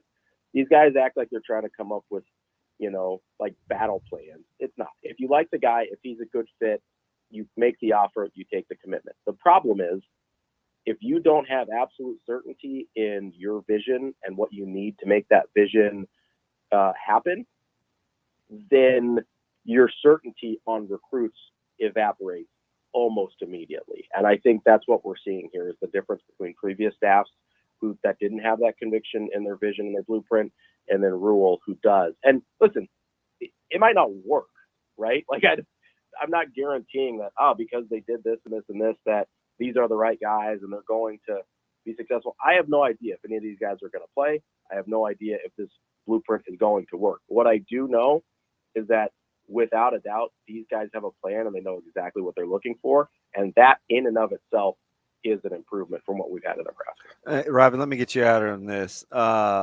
We've heard coaches, Metro, statewide, other college coaches. We've heard players. We've heard guys of high school coaches, of the players that are being recruited. We keep hearing the word adults. Like that comes up a ton. How much of that is just because it's what we're not used to versus, for whatever the reason, versus those are just the qualities that you want in leadership, period? Yeah, so I think it's a lot of the qualities that you want in leadership, period. But I don't think it's like different isn't always better, right? So I don't think it's just, this is not what we're used to. The fact is we're coming off of a couple coaching staffs but especially the last one, that did not operate in a professional manner for a large part of their time here. Not saying everybody on staff, but starting with the head coach and then the rest of the way down, that was not a staff that operated in a professional, in a organized and detailed manner. And I think the organization and attention to detail is a lot of it, right? Those are a lot of the things that people are talking about when they say, hey, we finally have adults in the room. It feels like they have a plan, and it feels like they know how to execute that plan. That might be it more than anything. Ravi Lulla, we appreciate your time this morning. Thanks so much. You sparked some thought in the recruiting mind. Yeah, DB, don't forget to say the name of our podcast later, because I didn't say it at all. Yeah, I already said it. Dish and Ish. There we go. Cross promoted. I get you, my man. You'll hear a lot more from Ravi this coming month, too, in July in the back end, because he'll be filling in. He's our guy. He is the guy. Ravi, have a great day. See you, boys. When we come back, let's revisit some of those thoughts, because I think there was a lot in there that we can unwrap. That's next.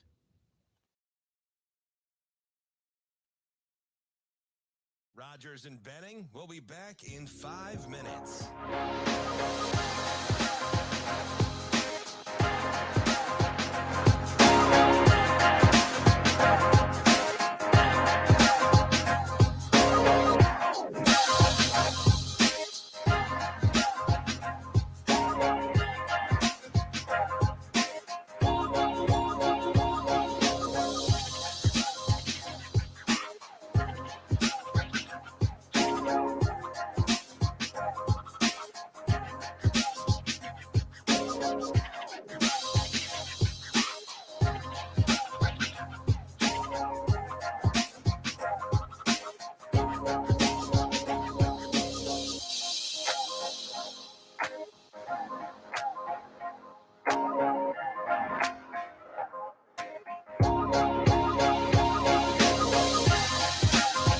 Rogers and Benning will be back in 4 minutes.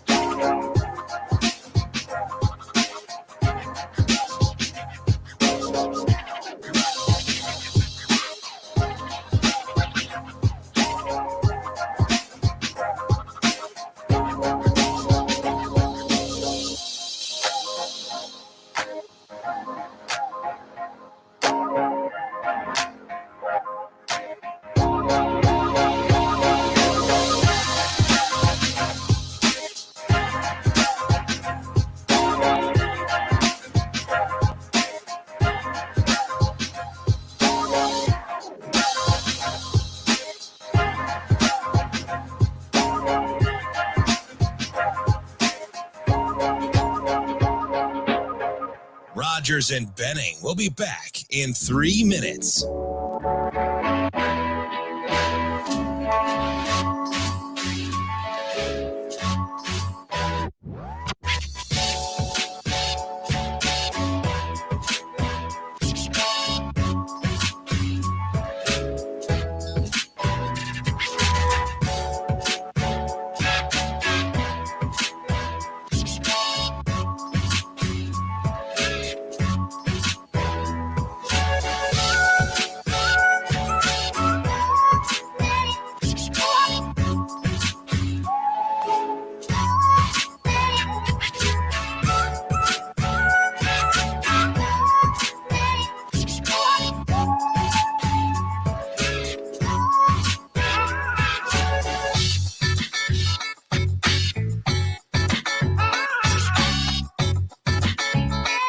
Rogers and Benning will be back in 2 minutes.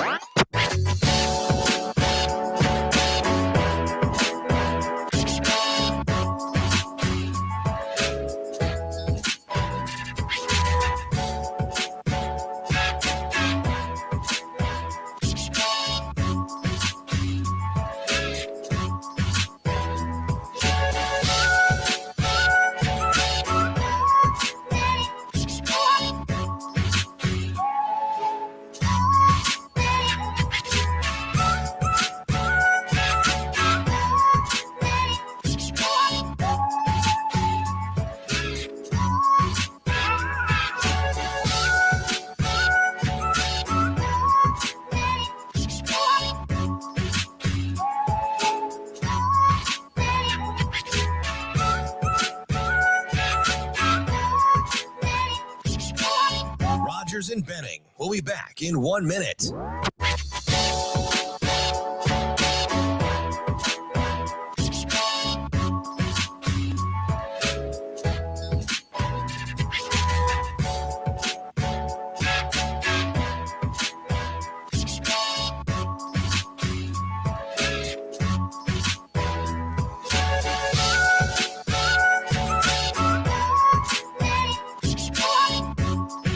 Rogers and Benning will be back in 30 seconds.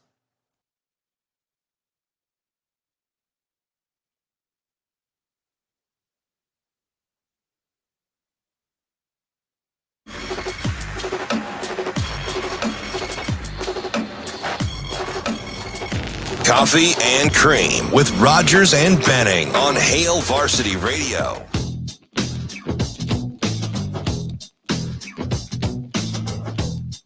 Welcome back. DB, huge fan of the music. I had to get used to it. I like it warmed up to me. I like songs. And you can't use songs because of this whole copyright. That's why you sing. I think I sing because there's joy.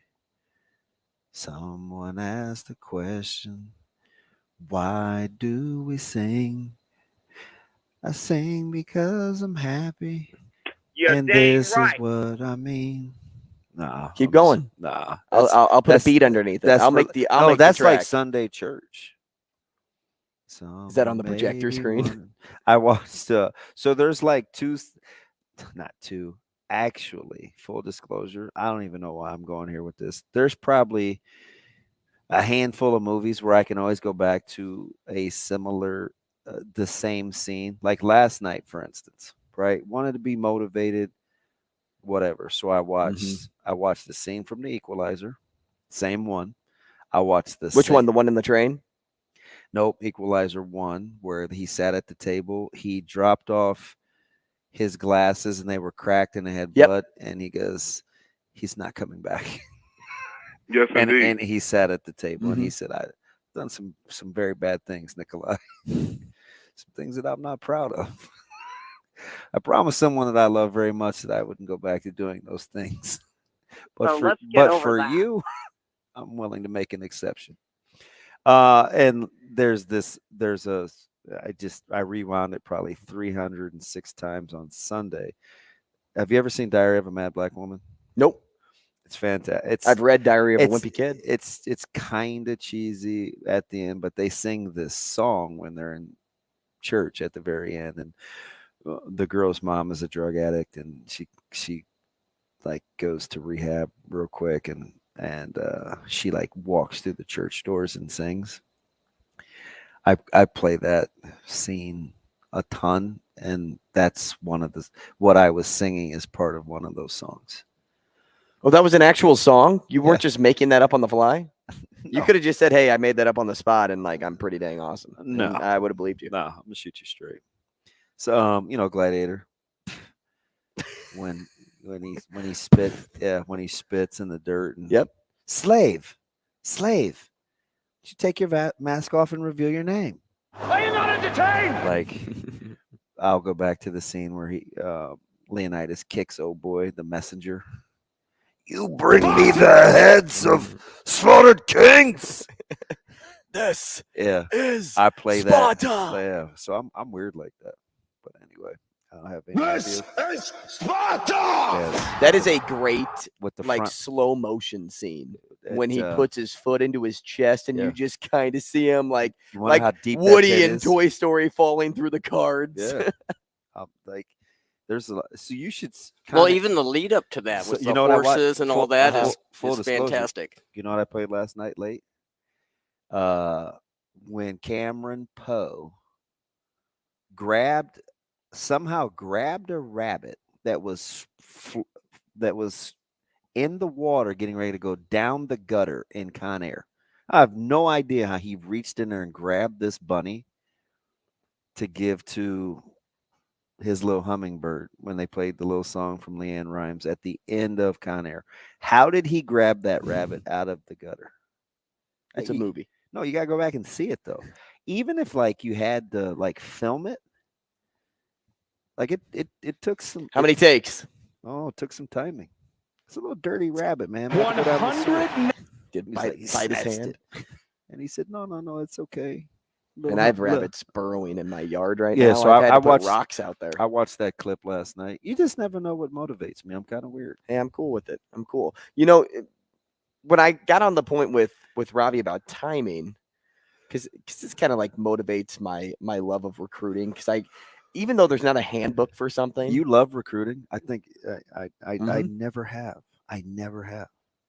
And you know why I love Calvin recruiting? Strong, Michael Decker, Harrison Phillips. There was a stretch where I hated recruiting. Well, okay, so you're judging that though on misses, right? No, I'm judging that on what I listened to people say while they were recruiting. Okay, well that's something that I'm kind of blocking out when I say, hey, I love recruiting. Yeah. I love watching kids make a decision to go play at the next level. I love the ones that are good enough to do it.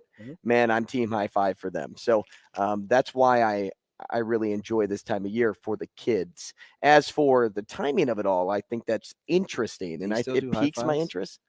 No, not really. I don't either. Like I kind of do the bro shake, like where you like go in and then you like snap it off and.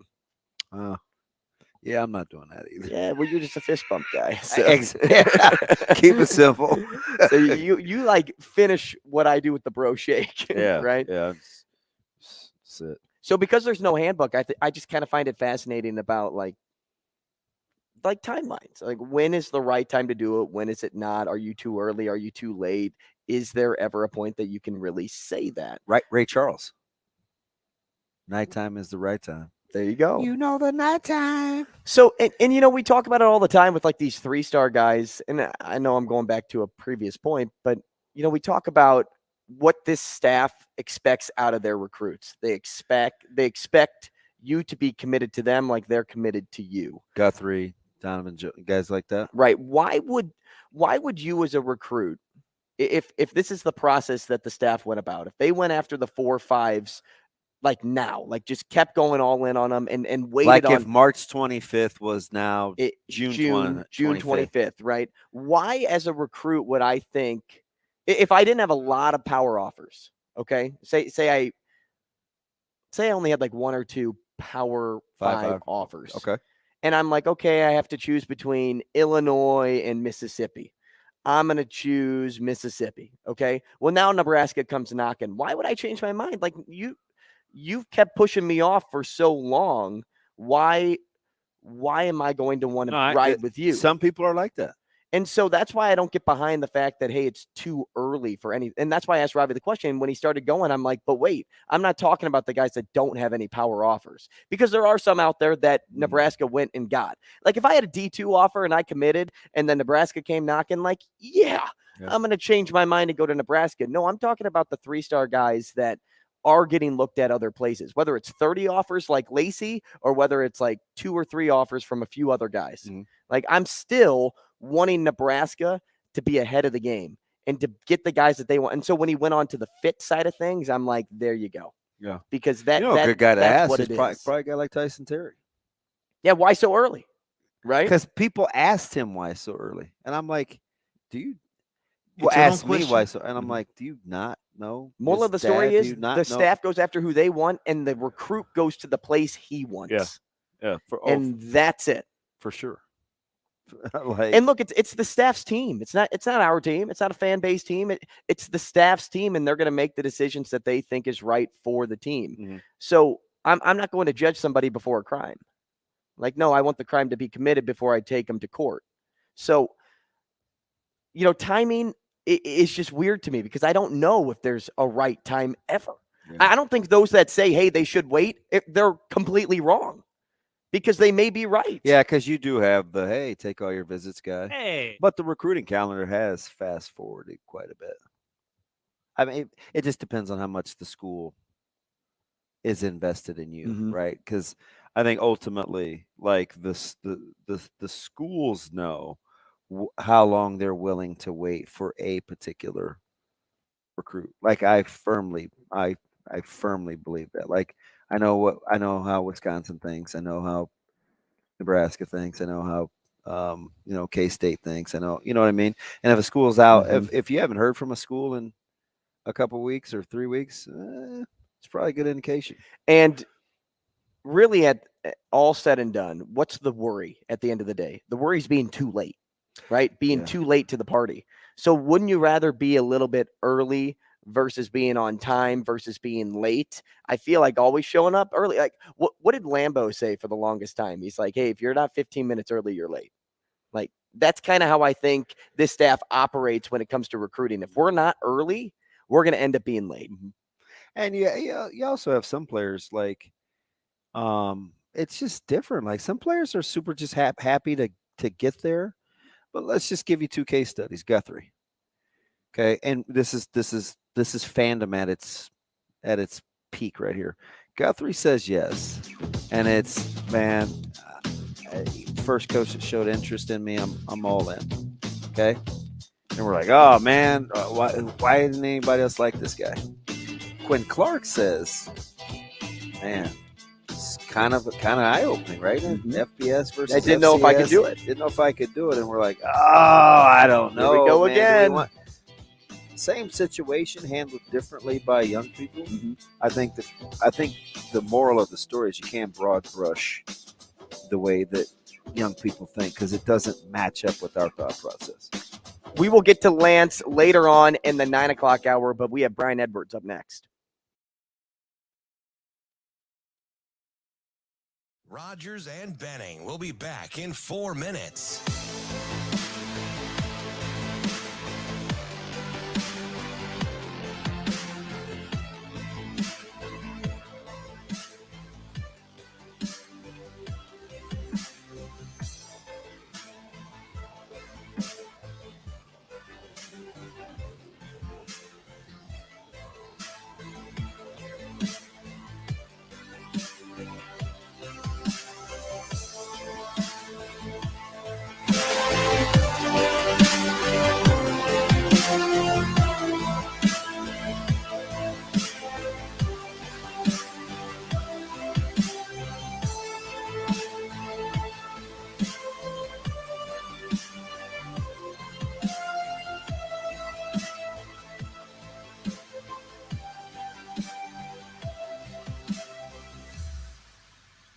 Rogers and Benning will be back in 3 minutes.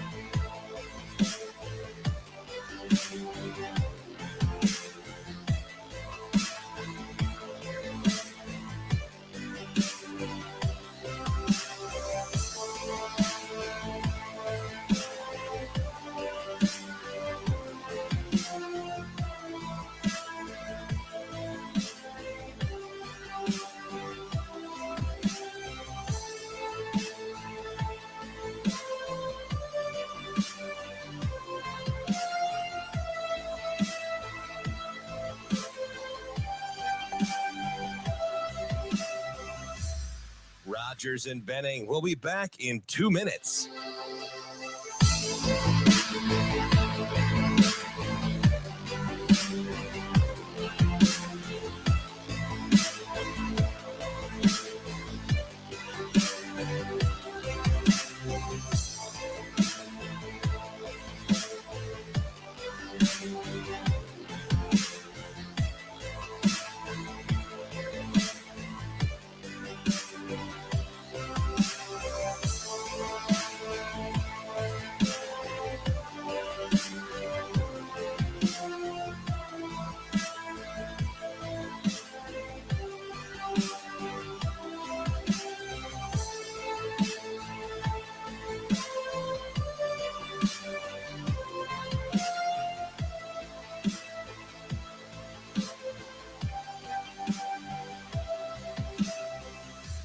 Rogers and Benning will be back in 1 minute.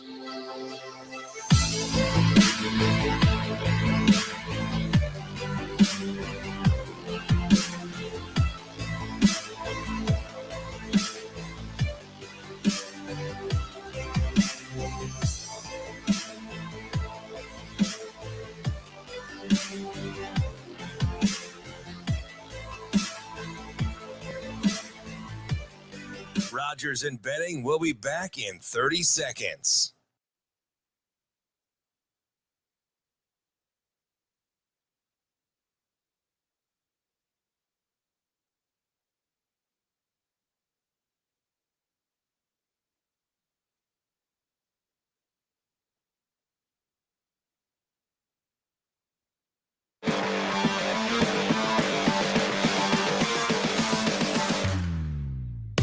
Coffee and Cream with Rogers and Benning on Hail Varsity Radio. Now, Vegas insider, senior handicapper, and fan of the cold Budweiser bottles, Brian Edwards. It's got to be touchdown, touchdown, touchdown. Brian Edwards. I don't really love it. Brian Edwards. Were they using the cream cheese to butter the bagel? Brian Edwards. I'm going with the cowgirl. Here is Brian Edwards. Hopefully our pockets will get a little richer this segment as we get to talk to Brian Edwards at Vegas B. Edwards. You should have played his parlay last week, Parlay King. I know. Nailed it. Dang. Choo-choo train. Brian Edwards. I thought you were punching. What's up? I thought you were punching it in as y'all hear me, right? I did. Hey, all right, so here. I thought you were punching it in as we spoke last week. B. Hang on. Full disclosure. He's mad at himself. You don't have to rub it in, for one. That's point one here. Point two, I'm clumsy. So, like, when I had things preloaded, I then, like, later on in the day, forget I had it preloaded. So then I close all of my tabs and my never phone. Confirmed it. Never confirmed it. Well, and I have to go to the border to do it. Yeah, he has. So I couldn't do it in my. Oh, I got you. Yeah, so that's why it got lost in the mix. And then I had a buddy in town, and he's a huge UFC fan. I'm like, Troy, I have the bet for us. We talked to Brian Edwards on Thursday, and he's a UFC big junkie. UFC junkie. Yeah, and then I pull open my my DraftKings app, and boom, it's gone. And I'm like, I should DM Brian right now. And then I'm like, no, I probably could figure it out. And I got like 3 of them, but I didn't get all of them, so I'm kicking myself because of that. How far of a drive to the Iowa border are you guys? Only about 15 max if I go to the place I like to go. My lucky parking. Well, let me ask you this: all you have to do is have the DraftKings or FanDuel or whatever app, and just have money deposited, and then just go. Mm-hmm. You're in the border. Yeah, I think it's all based on geolocation. Yeah, the geofencing. Okay, so I got you. So if I'm in Mississippi, I can just get the apps, make a deposit. Yep. And okay. Yeah, sometimes it's weird. I mean, in Illinois, I had to be at a casino to register my mobile app. Same thing in Iowa initially. But once I was registered one place, more times than not, it allows me to do it every place. So if I'm in a certain area, I'm blanking on legal states because those are the only 2 states I'm ever in. But if I'm in a new state, normally I can just place a bet just like that. So Florida, we're supposed to get it next year. What's the deal with Nebraska? Is there a bill in the So state tickets, legislature? you can print tickets. You can go to kiosks up in Lincoln. They just opened the sports book up there actually last week. And you can go up to a kiosk, place your bet, or go up to the ticket counter and get it a literal ticket. But mobile betting isn't legal here yet. And I don't know if it will be ever, but I know that the state of Nebraska is missing out on a lot of money by only having it as at the ticket counter versus if they did it mobile, because I ran some numbers last week and Mississippi had only about like 13 million in profit. And then you looked at Colorado and they had 43 million because you add mobile betting to that for the year or I'm sorry, for the month of April. So, so Mississippi doesn't have mobile. So I can't do that. Mississippi. No. Oh, I got to go to the sports. Gotcha. Yeah. All right, where are we at, B? We want to start with some totals. Yeah, so I decided on Arkansas and Ole Miss here in the last 48 hours. I'm going to go the over on before both. you really get into it, B, did you know that last month they were both plus money for the win totals that you like?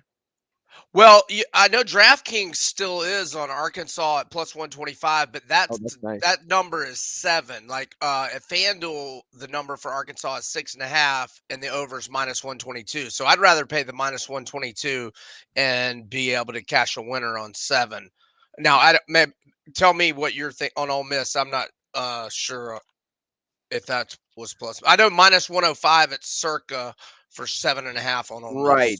Yeah, so I saw that Ole Miss, if you only wanted 7 last month, you could get them at plus 105. Ah, okay. Gotcha. Well, yeah, that sounds better than over 7.5 at minus 105. Certainly. It seems like a lot. Let's start with Arkansas first, because I'm curious to get into Ole Miss.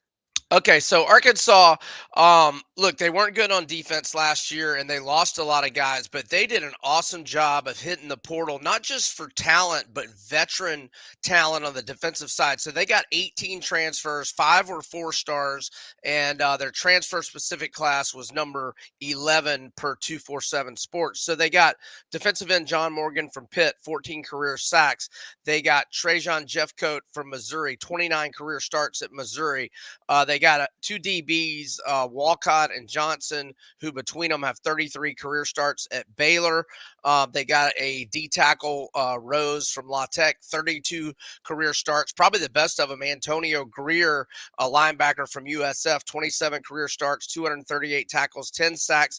And they got a former 5-star from Georgia in the secondary, Jaheim Singletary. Now, they lost a lot of wide receivers, but they got Tyrone Broden, a wide receiver from Bowling Green, who's a 4-star transfer, and they got a couple of D2 guys who had big numbers at the D2 level. They're both 6'4", so big targets. Look, the main starting points for me with Arkansas is KJ Jefferson, one of the best quarterbacks in the country. Rocket Sanders, for my money, might be the best running back in the country. And the O-line, one of the most dangerous. Certainly, man. He runs powerful and he's fast. And now look at the schedule. And I've got them for 7 wins, 2 losses, and 3 swing games. So, I mean, even before the swing games, I think they're going to be at 7. The swing games, I have A&M, where they are +3 in Arlington. At Ole Miss, not lined yet, but they'll be an underdog probably. And then at Florida, but they get 2 weeks to prepare for the Gators, and the Gators will be coming off the Georgia game. So I'm going over 6.5 on the Razorbacks. And last thing on them, remember last year, they lost 4 games by 9 combined points. Should have never lost to A&M. That fumble by KJ that turned into a 13-point swing. I say 13 because A&M missed the extra point, was huge in that one. They get guys like Hainsworth and Pratt back at Tulane. Are you just penciling in that opener at Tulane as a dub for Ole Miss? I've actually got that as a initially I marked them 6-2 with 4 swing games. That was one of the swing games. As I kind of decided, all right, get off the fence on these swing games, I made them 8-3 going into the Egg Bowl. and their number is 7.5. So I had initially the 6-2 with 4 swing games being at Tulane, LSU at home where they're a 4.5-point dog. Where's my other swing? The Egg Bowl, and then A&M at home where they're a 3.5-point favorite. I gave them a win against A&M, a win against Tulane, and an L to LSU, and that still has them 8-3 going into the Egg Bowl in Starkville where they're a 1.5-point dog. I've got their losses being Georgia, at Alabama, and LSU. I think they've got a great quarterback room. Judkins. They're deep. Yeah, right. And then they got Austin Simmons, the guy who reclassified and was supposed to be a Gator. So they've got 4 QBs. But Judkins 1,567 yards last year, 16 touchdowns, 5.7 yards per carry average, and they were 5th in transfer specific per 24/7 Sports. They got 20 transfers, 8 4-stars. So yeah, I think Ole Miss is going to be good again. I had their over last year, going with it one more time. Let's stay close to home because I'm curious because I think they're one of Nebraska's swing games. In my opinion, when people go from the 5 to 7 range, I think this team is firmly in the middle of those 3 swings. Let's go to Champaign with Bielema, kind of his prowess, him kind of rebuilding them from the lines on out, coming off a really good defensive year. What do you think about Illinois? So they've got 4 guys on defense coming back that had at least 4 sacks last year, and Keith Randolph and Jerzan Newton, they had 13 and 14 TFLs respectively. And their D-line's ranked 13th by Phil Steele in his national unit rankings. We'll see on Altmaier. Obviously, they lose the D coordinator. They stayed in-house with Aaron Henry as their new DC. 6 starters back on offense, 6 on defense. I marked them 6-2 with 4 swing games. I gave them a W against Nebraska. The short week certainly helps the home team. Being a Friday night game. Not that that's that big of a factor, but I had their swing games at Minnesota, which they'll probably be a underdog, or at least I think they would be now. Wisconsin at home, at Maryland, and at Kansas. I think they probably win at Kansas. I don't know. It's a tough one. So I had a hard time with whether at Kansas was tougher or when Penn State comes there. I marked Penn State an L. Okay. Is there an early line on that? You know what? I have not seen a line on that one. I don't know, man. I think Penn State's got to pump the brakes at the quarterback spot, but that one was interesting too. I didn't know which game was tougher to pick, them against Kansas or Penn State coming to their place. Yeah, they're both tough ones. I hear mixed reviews on Aller. Am I pronouncing his name right? The Penn State quarterback. Yeah, me too. I hear good things and I hear bad things, and I'm like, well, I haven't really seen him play. Yeah, and then you look at Penn State's projection, and you're like, well, they must all think it's going to be good things. Yeah. Some of their local yokels say pump the brakes. Yeah, B, we appreciate it, man. Thanks so much. All right, gentlemen, y'all have a great weekend. We'll see ya. Thanks, you too. That's Brian Edwards, MajorWager.com and BrianEdwardsSports.com. Michael Bruntz up next. Stay tuned. Rogers and Benning will be back in 4 minutes.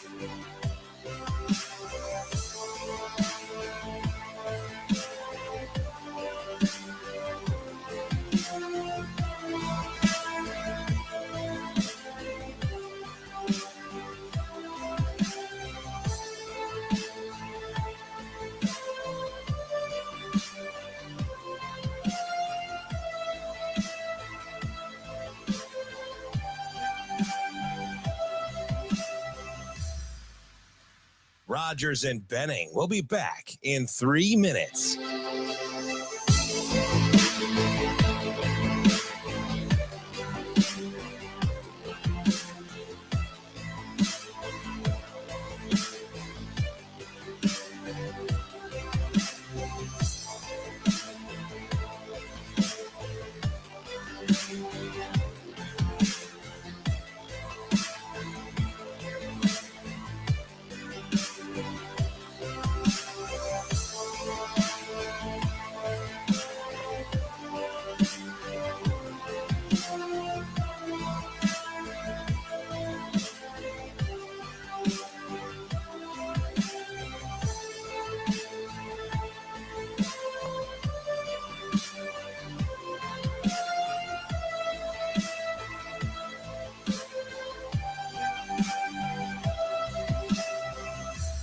Rogers and Benning will be back in 2 minutes.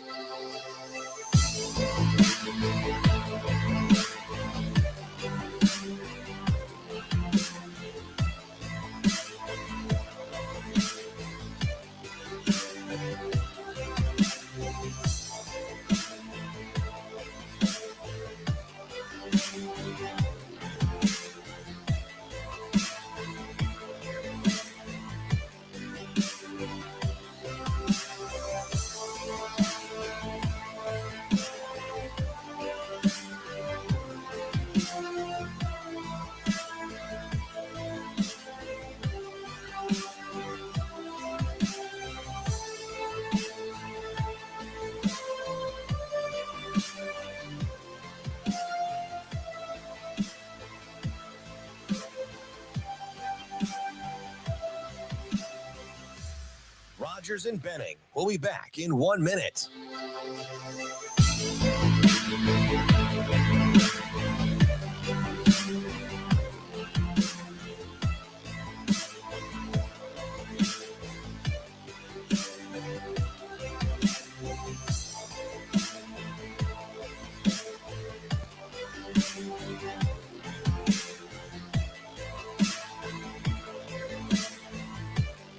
Rogers and Benning will be back in 30 seconds.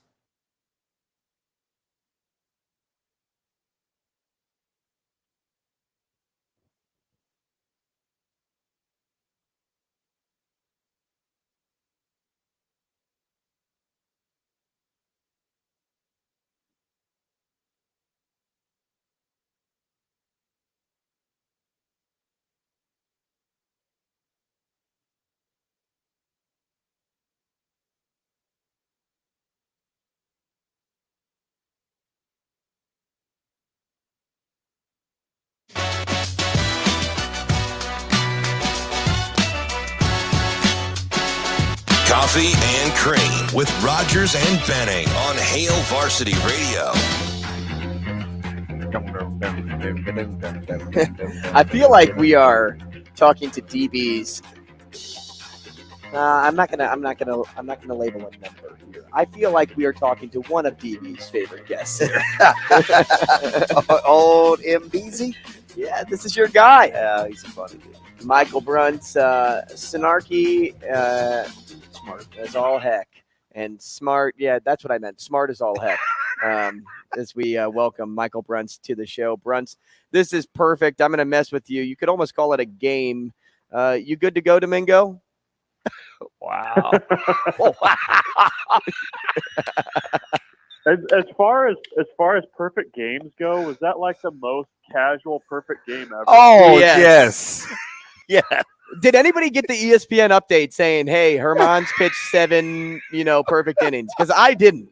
And normally you always get that update. He said, that is a great word, Bruntz. If there is ever such a thing for a perfect game to be casual, that was it. It was 99 pitches, and it was funny. I get the A's score updates. The Athletic did this, and you got like the automatic like Yankees winning 11-0 or whatever the score was. Somebody went 2 for 3, and then like 10 minutes later, the fact comes in that it was a perfect game. I was like, you're kind of burying the lead here, guys. But I was watching it, and like I was I was at Dallas Braden's perfect game that he threw. That's awesome. And there was like you could like feel the tension in the stadium. And I had to I was watching that last night, and I'm thinking the only way this is not a perfect game is if like somebody from Oakland leans into a pitch here. Like there was no doubt in my mind that was going to end that way. So that's good for him. But I do have to say, in Oakland's defense, that was the first no-hitter against them since 1991. So the streak is over. Wild they were selling stat. T-shirts.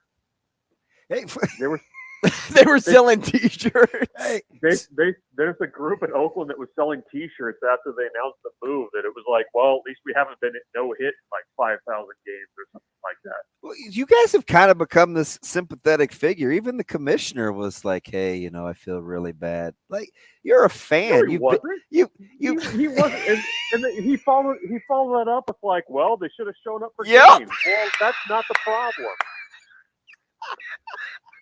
I was just getting ready to ask you how much that had to chafe your hide. Just the smug, like, double talk. You're like, really? You don't even love the sport you commission.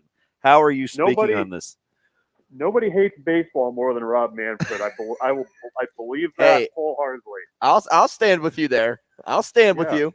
I'm not afraid of that. Do you think the A's could have avoided a perfect game if they were to change, since they're going to move stadiums, right? So if they would change the A''S to A''Z, go like with the Z like in Bruntz instead of the S? Maybe cut down a foul ground or something. I don't know. That's more of a chance for that to happen. They don't have a new stadium yet. They don't even have a design for it. So who knows? But maybe they go with the Z. That'd be all right. I'd be cool with it. Bruntz, how much consternation and hand wringing, or did it go away with getting the highest rated guy in the state? Was your message board with how Coach Rule and the staff were doling out offers and people saying yes right away? It's a different conversation for that one based on the others. Put it that way. It's interesting, right? I mean, like, you almost kind of needed that one in some ways, I think, for the narrative. I mean, I don't see it that way, but I mean, that was the discussion. So I don't know, you go out and get the number 40 overall player in the country, that kind of changes the perspective a little bit, maybe. Does it matter that not even some of the fan base looks at him like that's seen him play? Or is it just blind eye, top 40, we got him, he's ours, in state, let's go? Both. I mean, I think there's an understanding that there's going to be an adjustment. I don't know how big of an adjustment, but I don't either. It's going to be fascinating.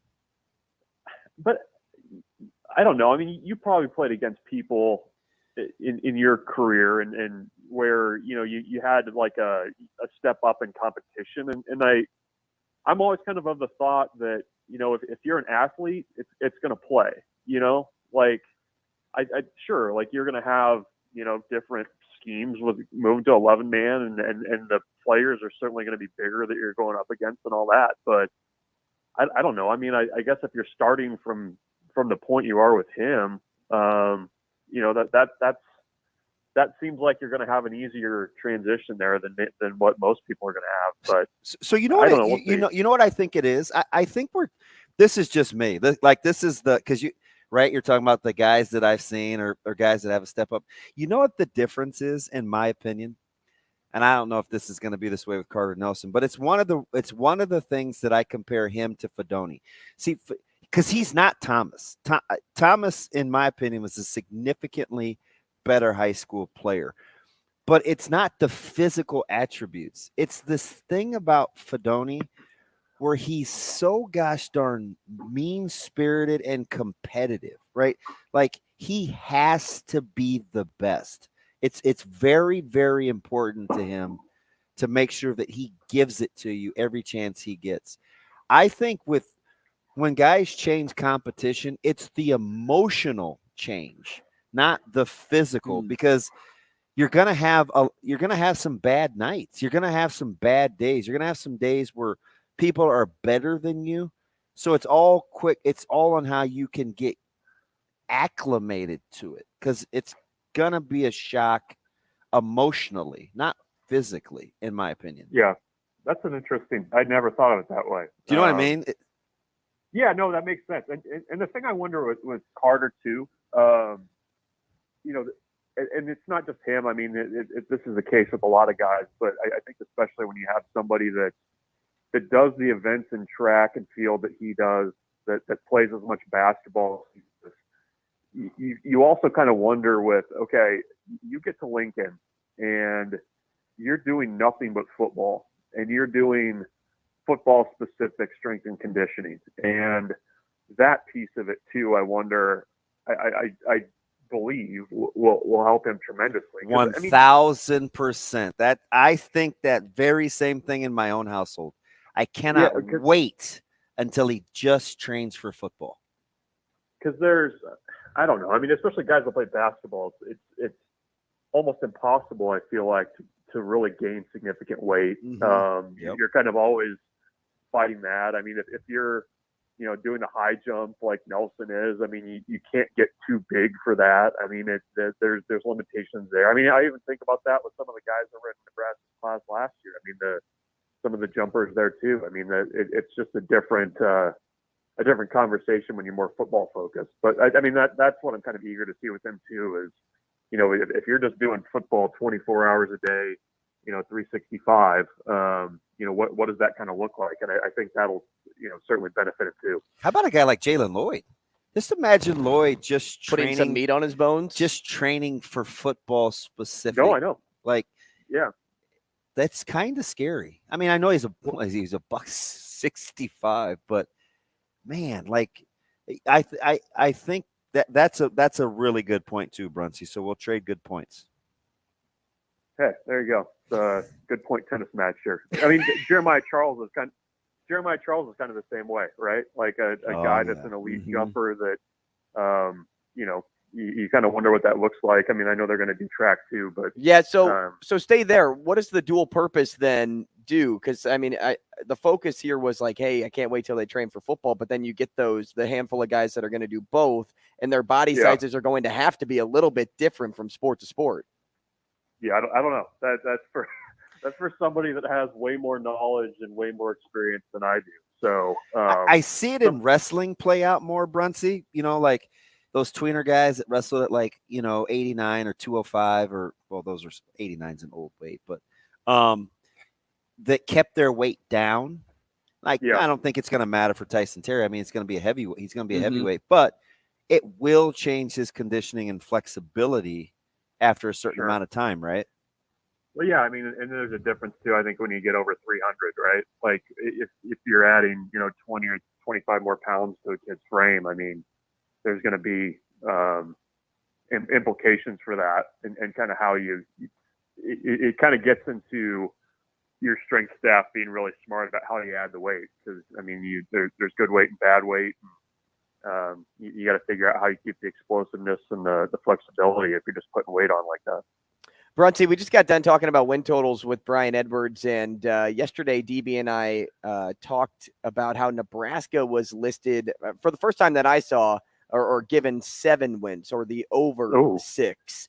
And, you know, we settled on the fact that it all boils down to those swing games on the schedule, the Minnesotas, the Iowas, Illinois, Purdue. Do you think, though, that the recruiting rankings has anything to do with this? Like the recruiting rankings of 2024 and the national attention that Nebraska is getting? I mean, even in 2023, I think they're like 25th in the country. So do you think the national outlook on Nebraska is getting some love, so in turn people are starting to trust what Rule has put together? I don't know if it's the recruiting piece of it. I mean, I think there's probably some respect that is left over from what he did at Baylor and Temple. I mean, I think because when you start talking about swing games and you get into, you know, what's the deciding factor in those games? I mean, they're usually one possession games. It's a question probably of turnovers. You know, probably, you know, your ability to run the ball. Yeah, so I don't know. I mean, I think I think that's probably where it's coming from more is people are just maybe looking at that and maybe projecting a little bit. I don't know. I mean, that's what I'm really eager to see. I mean, Nebraska for so many years has been so bad in those kinds of games that, you don't want to say, man, it can't get worse. But, I do think that, that's going to be a test of kind of where Matt Rule and his staff are is when you're, in a one-score game with Illinois, are you able to kind of match play with Brett Bielema's lines? Are you able to run the ball late and kind of salt out the late win? I mean, those are going to be the questions for the staff. I mean, I think, I'm eager to see what that looks like. I'm not really sure, where the optimism is coming from. 7 still feels a little high to me, but I do think that there's a fair amount of respect there. And the thing is too, is there's so many unknowns around the Big Ten West too right now. I mean, there's as many question marks as Nebraska has. I mean, you've got a new head coach at Purdue. The quarterback situation at Minnesota is a little, different. Iowa's got a bunch of new guys. I mean, there's a lot of question marks on the rosters that Nebraska's going to be playing. I mean, Wisconsin's got a new head coach. So I think that probably factors a Bruntz, you still there? Can you hear us okay? Oh, there you I are. got you. Okay. Hey, so Bruntz, let me ask you something. If you had to pick, and you pit it against the last 10 years, right? So let's go 2012 to 2022, and then 2023 to 2033. Would you take better players and move up 8 spots in the recruiting rankings, right? So average 25 to maybe 17, or better situational football to get Nebraska over the hump? You could only pick one of those two things. I can't have both. I'd really like both. Yep, I know it. I know it. I don't know. I mean, all things being equal, I think I'd probably take the better situational football. Me too. I mean, and I don't think it's close. To be honest, I don't know that talent has been the issue the last 10 years. So give me some situational football. Give me a positive turnover margin. I would take that too. Is that part of better situational football? You're speaking DB's language by saying you don't think talent's been the problem. Isn't that crazy that Nebraska can't even win the turnover margin during that? I'm just talking plus a full 1 turnover to the good. There was a random year in there that they were close to positive, and I know Riley. It was a decimal point, right? The Riley Lightning and Abala year in 2016, they were good. But yeah, it's kind of remarkable that they've been so bad in that stat for so long. I don't think that talent's been the problem. I mean, I think it's been a development issue, and I think it's a situational football issue. I mean, just the way that games have been lost over the last 10 years, and there's a lot of 1-score losses in there across multiple coaching staffs that you could easily win if you just I don't want to say this out loud, but if you just played Iowa football. I mean, that's kind of the way things are. So I think I'd take situational football with above average players rather than blue chip type players. Although blue chip players tend to erase some of the situational football issues, but I think overall a little bit of better play late in games would have helped a lot. Bruntz, okay, the filing cabinet's still open in my head about scheduled talk, so I'm going to ask one more thing, if that's cool. What's the best and worst case scenario record-wise for the Huskers next season, and give me your reasoning behind it? The best and worst case? Yep. I don't know. Best case, you get over that 7 number. You get to like 8. I don't know. Without seeing what this kind of looks like, I don't really want to say what the ceiling is there. I don't really know what the ceiling is. I mean, I think if everything really clicks for them, you get better line play. Maybe you're in the conversation for one of those Florida bowl games at the end of the season. Worst case, you don't, things don't click. You don't get good quarterback play. You continue to struggle with turnovers, and the line doesn't take the step forward that you hoped. I mean, then what? 4 wins, 3 wins. I mean, you're kind of stuck in neutral there. So to me, I mean, you got to get to a bowl game. I mean, that's the goal. Those extra practices, if you're going to be a developmental program and hang your hat on that, you absolutely need those 15 practices. And also just kind of the feeling of momentum and moving forward with the staff, I think would be huge.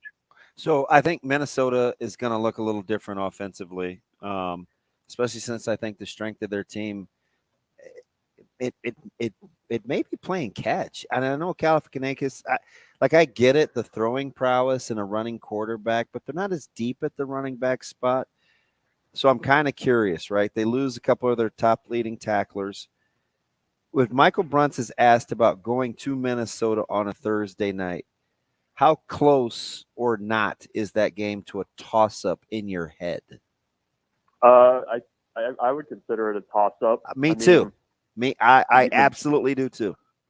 Nebraska has the element of surprise with it being a new staff. I think Minnesota maybe doesn't have the personnel where they can just hand the ball off 50 times and run it straight at you. I mean, maybe they're going to try, but I don't see that kind of just go-to that they've always had under Fleck. I mean, I think that's going to be a really close game. I would be surprised if it was a 10-point game either way. So yeah, I mean, like I said, I mean, I just don't know that there's a lot of teams in the West right now that I would feel particularly great about just saying like, this is the absolute front runner in the division right now. So I think a lot of those in the West are going to be toss-ups for Nebraska, and Thursday night game, and I mean, just how much of a mess those that first night can be. So I absolutely would put that in the toss-up category for me. Bruntzy, and I'm not, saying that this is going to be the case this year because we all hope it's not. But say a blowout is happening, and in years past, you pay attention to body language a lot by the guys on the sidelines, and you can just kind of tell that they're defeated and they're out of it. With this staff moving forward, and the culture that is being established, are we moving past the onside kick at Northwestern, the turnover against Colorado, like the hanging your head, the body language that we were easily able to identify over the last few years? I don't know. I mean, you don't know until it happens, and I mean that was kind of, even if you go back to like the 2018 season and the way that season opened, you still saw it a little bit, I think. Not across the board, but I think I don't know how you just kind of get that out of your system as a program. I mean, I think the staff has certainly made strides.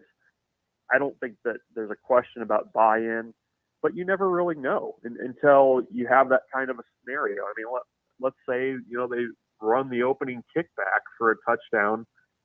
Minnesota does. I mean, how do you respond to that? I mean, that I guess, those types of moments, I guess, are why you're doing the types of team building things and, why you went and got certain players out of the transfer portal even, because they're mentality guys. They're, guys that can kind of, take that on the chin and keep going. So I don't know. I mean, I would hope that it's out of the program, but you never really know until you go through it. And I think that's going to be a little bit of the challenge for this team, is how do you move the moment? And I, as much as you want to do things in practice and, have scenarios set up for that stuff, it's still, I think kind of a bit of a wild card until you actually have to experience it as a group. I feel like you're my therapist this morning, because it was just so discouraging, right? Whether it was a targeting call against Troy or, not winning in Boulder or an onside kick in Dublin or not playing an opener because of weather. It just seems like there are these signature moments that like derail a season, and it just shouldn't be like that. No. Well, I mean, it's Nebraska, the program needs to get to the point where they go in expecting to win and not hoping to win. And I think when you go in with a little bit of confidence, you don't let those moments snowball on you. And I don't know, maybe it helps a little bit that Nebraska is going to be starting away from home with that stuff. Because, I mean, you guys know when you're in Memorial Stadium. That's a good point. And stuff happens, and you kind of get like that nervous tension. You know what I mean? Like everybody we call it anxiety. Yeah, but it's just there. And I don't know if that helps, but I mean that to me has kind of, when you compound years of losing, you go into games like that hoping that you don't lose, and Nebraska needs to get to the point where they're going into those games expecting to make winning plays. All right, Bruntz, 43 seconds here. Here's the quick one. Yes or no? Caleb Pyfrom's recruiting today. Does he end up at Nebraska? Your prediction? I'm going to go against that and predict Illinois. I think there's some there. So I would. That's where my. I don't have a crystal ball out, but that's where I would probably lean right now. Okay, Bruntz, we appreciate your time this morning. Thanks so much. We'll talk again next week. Thanks, guys. Take care. Caleb Pyfrom committing today at 10 a.m. So once you tune off of our show, go check out where Caleb Pyfrom will be playing football over the next 4, maybe 5 years. Who knows? Maybe it's only 3. Yeah. You got Massey going tomorrow. Mm-hmm. A lot of O-line targets in the hopper. And then you said bricks too. Yeah, coming up.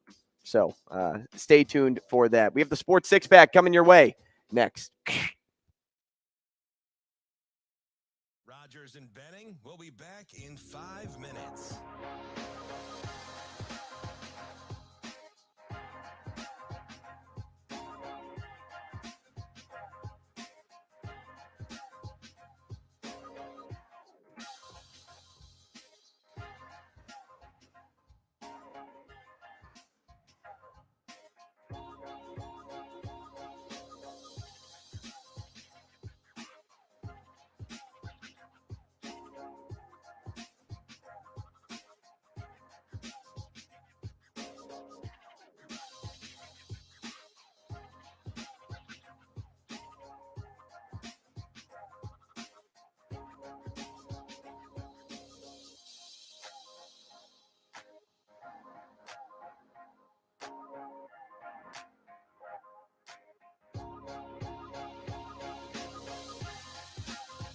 Rogers and Benning will be back in 4 minutes.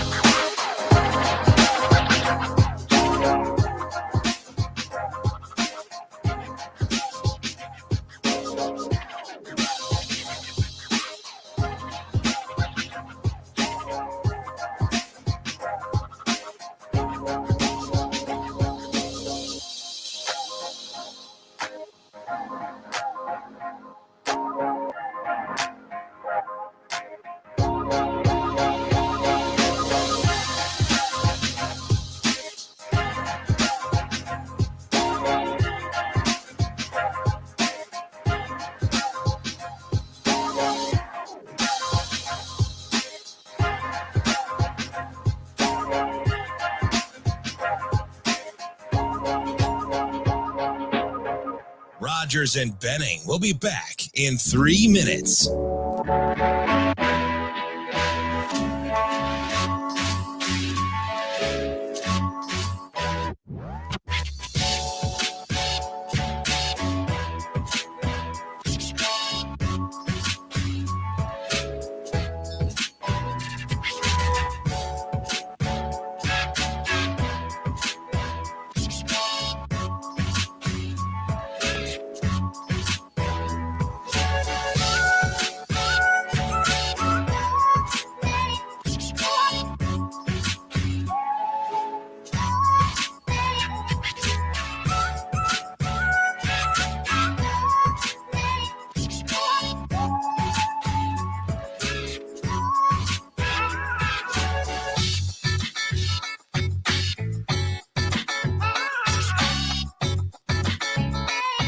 Rogers and Benning will be back in 2 minutes.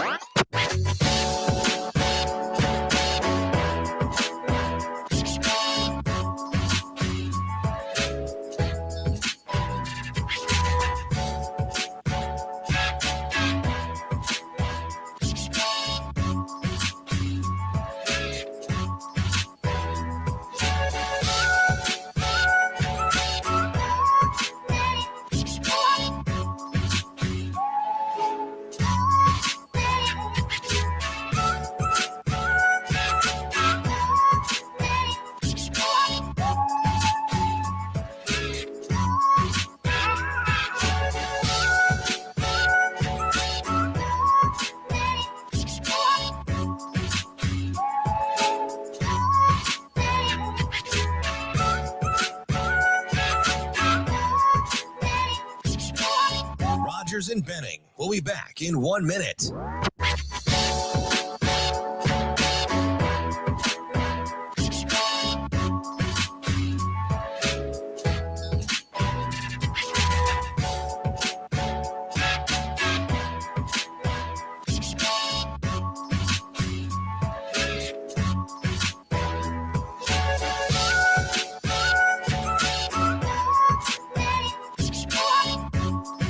Rogers and Benning will be back in 30 seconds.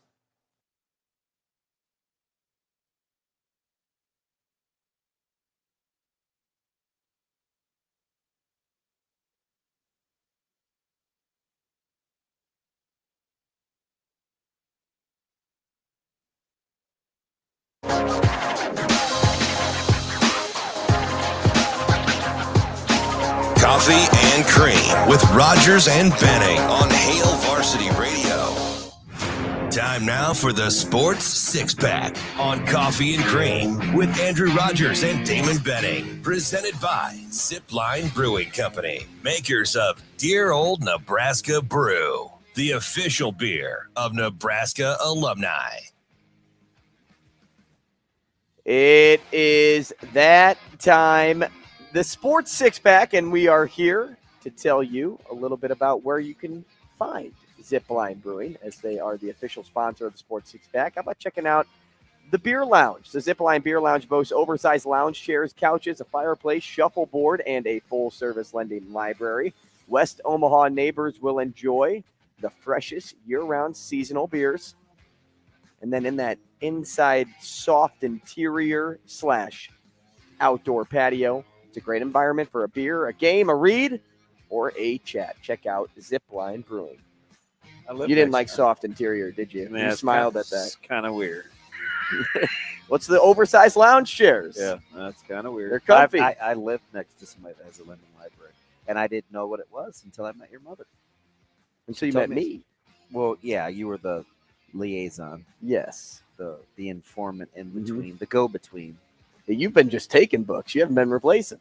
So now she's got a pitcher of water, too, for dogs. That's awesome. Yeah. She's very kind. Won't need it today with all the rain we got. Very kind. Very kind. Other center. Shane?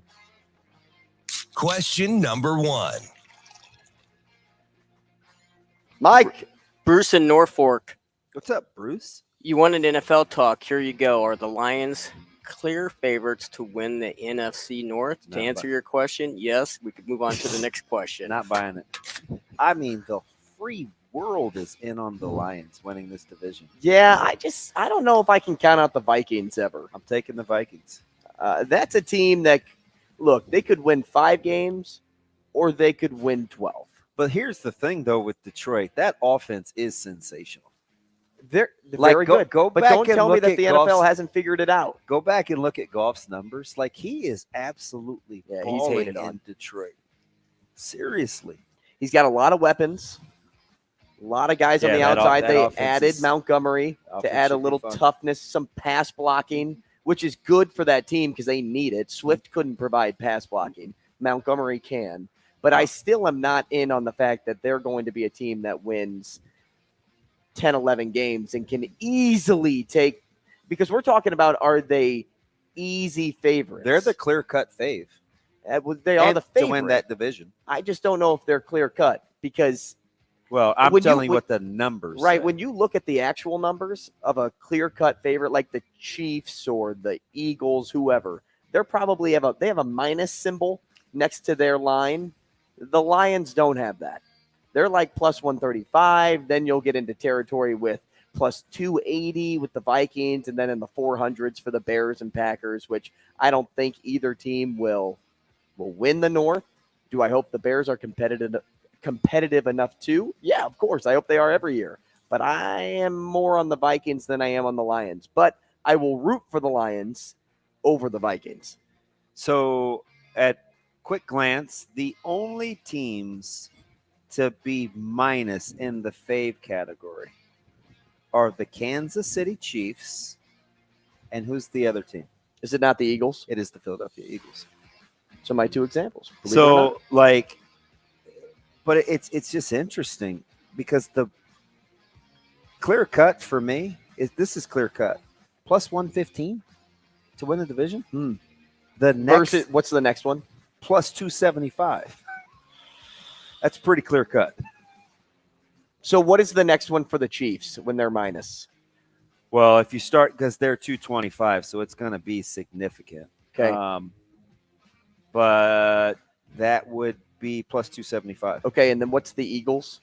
Well, the Eagles are only minus 135. And then who's the next? Plus 175, Dallas. So I think that's like a similar range, It's to about what it is. So Dallas to Philly is about the same as the Vikings to Detroit. Yeah. The only one that Okay, I would I call can understand how the only one that I would call, and I'm not like debating that point. It's just like, what do we think is clear cut? I think it's relative. The only one that appears to be clear cut is the Chiefs. Yeah. Even though the Eagles are minus money. People like Dallas this year. I feel like we like Dallas every year, right? I don't. Well, I say we like, as like a collective group of NFL people. But I do feel like for as good as the Eagles have been and what they replenished, Dallas it has my interest because it would be easy just to take the Eagles. I mean, that roster is way good, but people, they like Dallas. Well, at 175, I don't even think that's as big of a jump. Like they like that more than I would say they like the Vikings to the Lions. It's comparable. I won't split hairs over a couple bucks in terms of percentages, but I mean, Dallas is going to have to do it with defense, and they have it. Let's see if Micah Parsons does more than rush the passer. Did you right? see him the other day on Get Up? Yeah. I couldn't believe they were doing the piece on him. I was like, I just was harping on this. I couldn't believe you spoke it into existence. I'm like, he looked every bit at 255, though. He looks like a different player. But I did tell you this, at least in a mentality point of view, he will not ever forget how to play. Yeah, but it doesn't mean he's capable of getting back in a 2-point now. He looks more like Levon Kirkland. And that's more what it is. I hope he was must-see TV. I hope he can keep – like I would watch Parsons just to be watching. Like he was that good. He's unreal. Question number 2.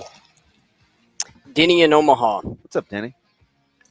If you could add one former Husker player to this year's team, who would it be?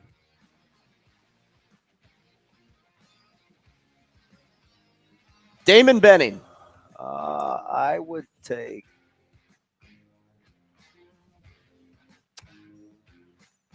God, they need some. I would probably take Wistrom or Peter. I want the emotional toughness that plays close to the line of scrimmage. Wiegert was close. I almost said Wiegert. Exactly. You know who I really liked for a long time? I say a long time. He wasn't here for a long time. Wan'Dale Robinson. Oh, God, Nebraska fans just cringe. He was so talented. Maybe that's how they'll use Lacey. He was so talented. He was good. Maybe that's how they'll use your guy. Would you take Sue? That's a good one. Sue's great, but I would take Peter over Sue. Peter over, okay. Only really because good of what this team needs. Like you gotta bring some young guys along with you. And I was thinking, and I think that plays to Jason. What about Chief Raves? Well, they're going to play such a different style offense. They do need his leadership, though, like to steady the ship, because he's going to figure it out. But I would take a defensive line guy, probably. It's a good one. Go ahead, Shane. Question number 3. Who is year one success more likely for, Wembanyama or Bedard? Bedard. Yeah, Bedard. Sorry. Wembanyama or Bedard? Yeah. Bedard. For me. I don't know if it's as easy for me to say. Oh, you take your time. I'm a hockey guy, so I would rather it be Bedard. I just think it's an easier transition from where he's coming.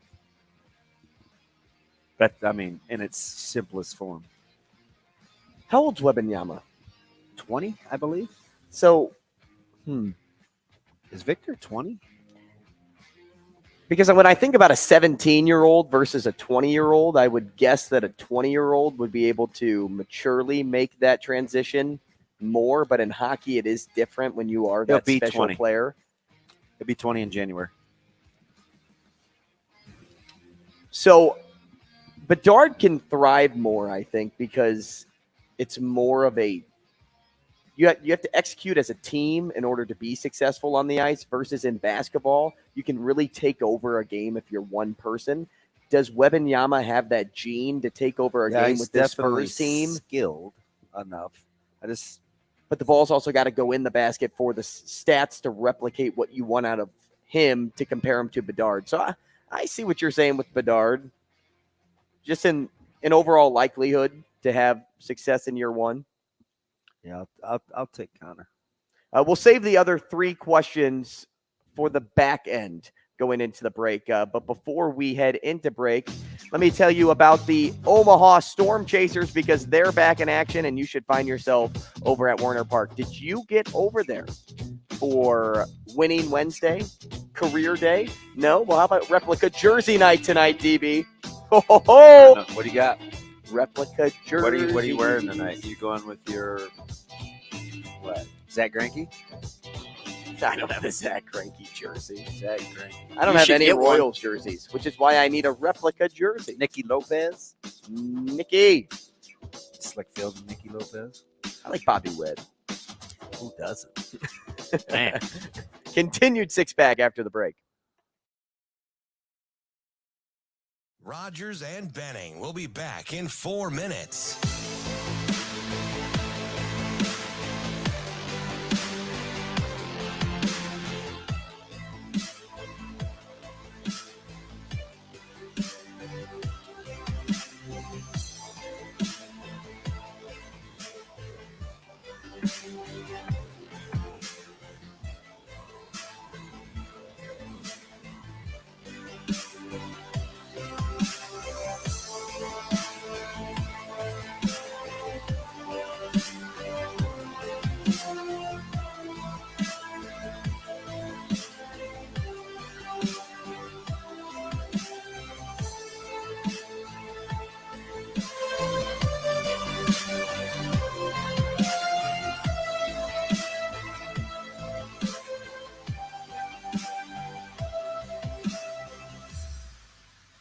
Rogers and Benning will be back in 3 minutes.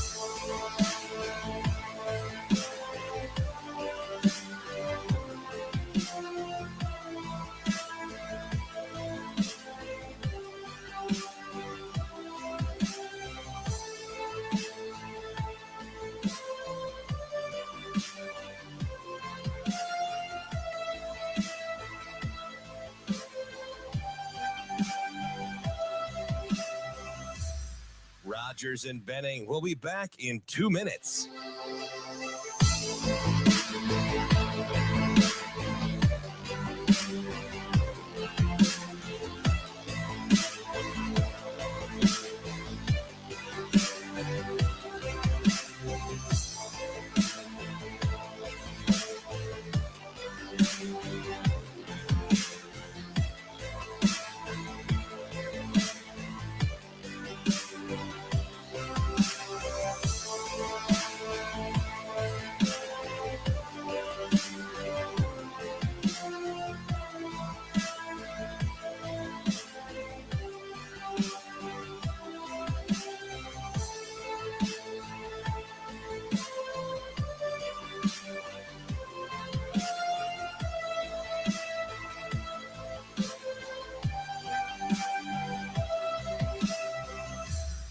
Rogers and Benning. We'll be back in 1 minute.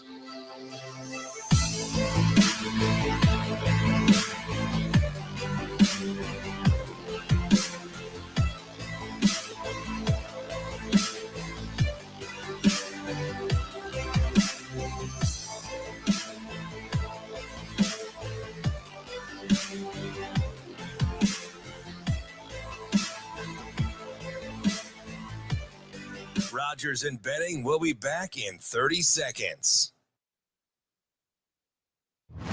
Time now for the Sports Six Pack on Coffee.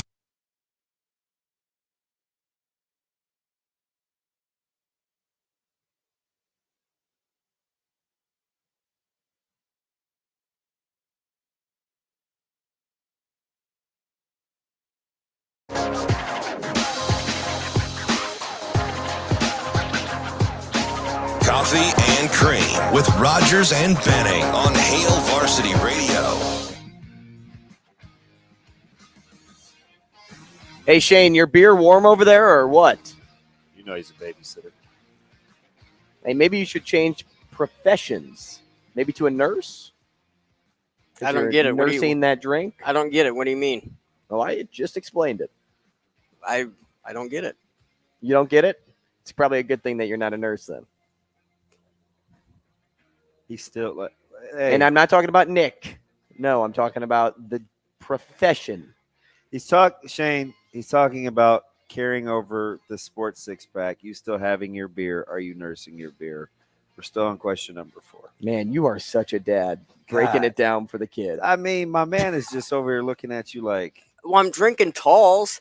Oh, are you? Talls of zip lines? What do they make those now? 20 or 22 ounces? Yeah, I mean, what do you expect? Aren't they like 16 or 20? Or it's so like you can sometimes find a 32. They look small now. Do they? Maybe it's 12 and 16 then, like you said. But I think it's like 20. Really? I don't know. I think there's. I don't know. There's always a new size for something. I have no idea.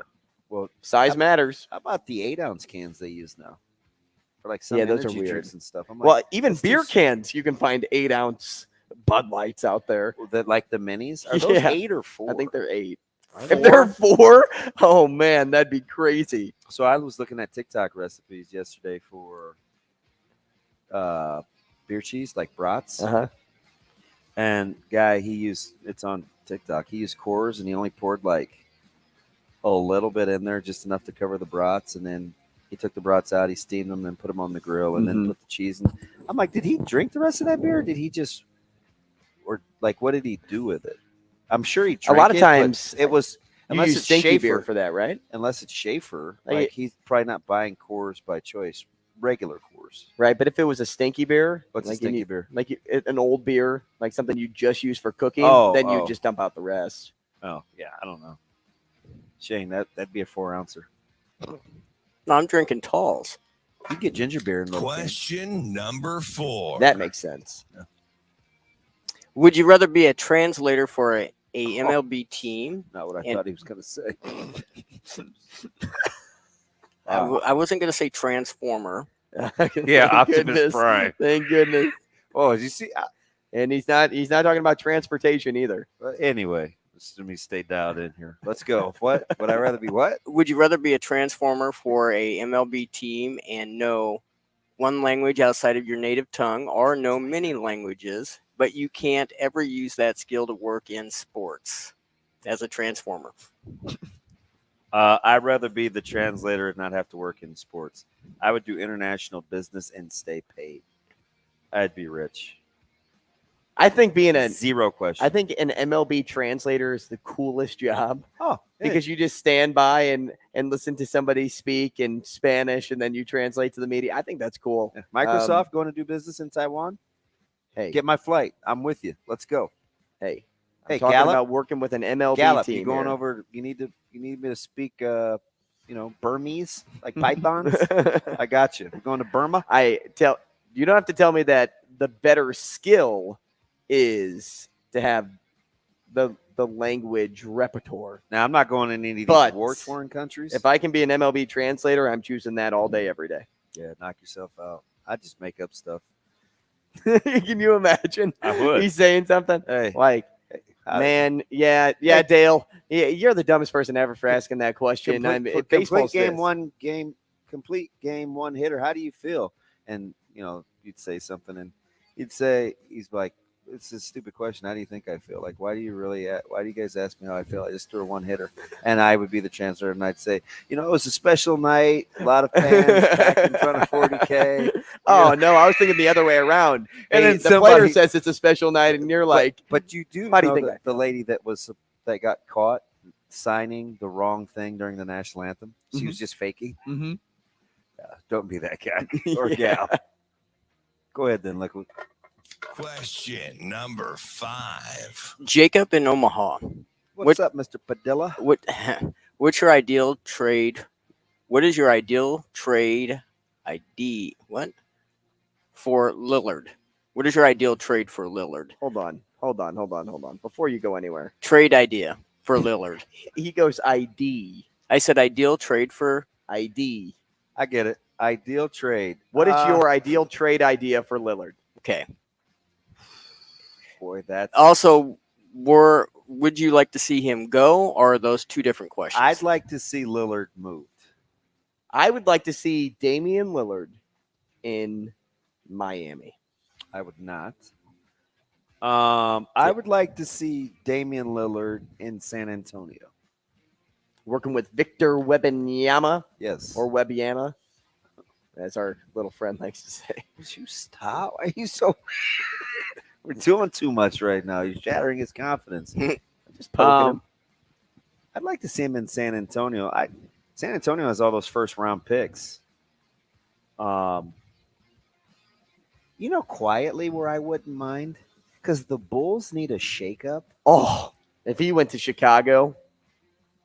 Like, move Levine, move another one of those volume scorers plus a pick or something. You could get away with that. You could really. Would you keep DeRozan or would you keep Levine? No, you keep DeRozan.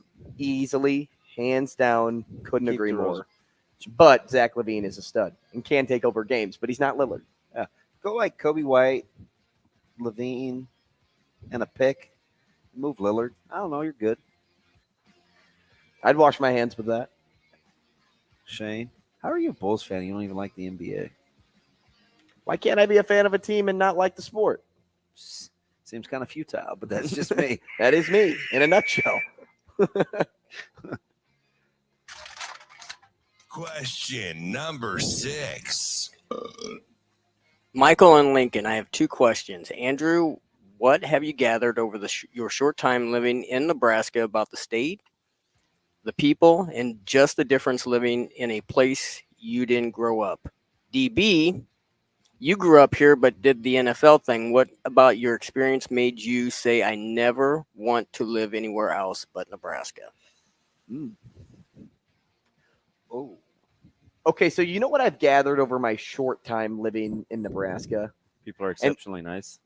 Well, yeah, that's one. But, even because I can compare it to Sioux City, and Nebraska has trumped Sioux City.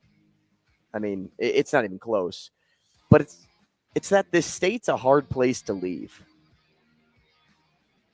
So I say that, and it kind of comes on the heels of, we heard from Carter Nelson at the beginning of the show about him saying, like, Nebraska keeps me Carter while everyone else thinks I'm Carter Nelson. It's a lot of what we heard from Jordy Ball when she came back home, wanting to be home, be Jordy of Nebraska versus Jordy Ball that everybody sees how you look. I was talking to Tom Chattel at the College World Series, and guy from grew up in Kansas City, lived in St. Louis a little bit, then came to Nebraska, never thought he was going to stay here long, and then 30 years later, here he still is. Mm-hmm. It's a hard place to leave. Yeah, it is extremely kind. I think for me, I don't know, mine was probably more fear. Like, I went back to old reliable. Like, you get cut and enough, and you live out of a suitcase. I think you just want to settle in, not settle like in the city. But I love the city. Like, I miss, so some of the things that I do miss, and it's changed over the last 8-9 years, so it's not as big of a deal. I missed being able to get a lot of different things to eat, like variety.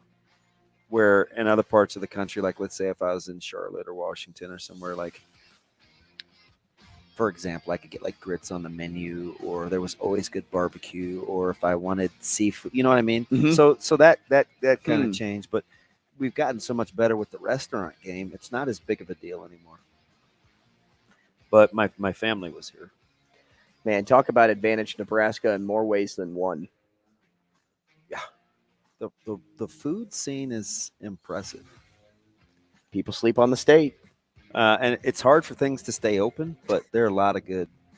It's so funny. Like, you asked me in high school, like, Andrew, in 10 years, you're going to live in Nebraska. I'd be like, what? I get what? I get I'm it. not going to Nebraska. And now I'm talking about it being a hard place to leave. Yeah. Norwalk's finest. He wanted to go back to Iowa. Glad you're here, Shane. Amazing Daniel on YouTube says Sioux City's a pretty low bar, man. Oh, I know. I know, but that's where I used to live. So I'm just comparing it to the places I've been. I've only been living Daniel's tough. in He 3 ate- places. He ate his own hometown. I told him he misspelled sewer. Tough crowd. Was that it, Shane? That was 6. Oh, 5. Yeah, that wasn't too bad. I still got. Well, I forgot we split. I was like, how did we get through that? I got a 9-pack over here, so I'll still be drinking for the next half I hour. don't even Oh, make for betting those. bites? What is a 9-pack? You just It's his own thing. a 9. That's the new thing now. Is the it? 9-pack Oh, is. speaking of which, I think today is the 4th. There's some grocery store that's having amazing sales today, Shane, and it's soda. Hey, I saw the soda at Family Fair 4 for I think $14.48 or that something. might have been what Boy sent me. I gotta go back. Which is cheaper than what we paid at Family or at Fairway. Oh, Both of those stores get me mixed up. I'm intrigued. Because you could get 3 cases, buy 3 get 3 free. Remember when we did Yeah, that? I And saw each Sam's case, trunk. each case was like $8.99. It was expensive. Right. So we ended up paying about $27 For 6 cases. for 6 cases. But we could have, because there was a deal at Fairway So or it's Family 4 Fair that was 4 for $14.48, which means you could have gotten 8 cases for $30, and Family Fair ended up being better than So Fairway, where is even this though now? Family Fair has the 4 for $14.88. Gotcha.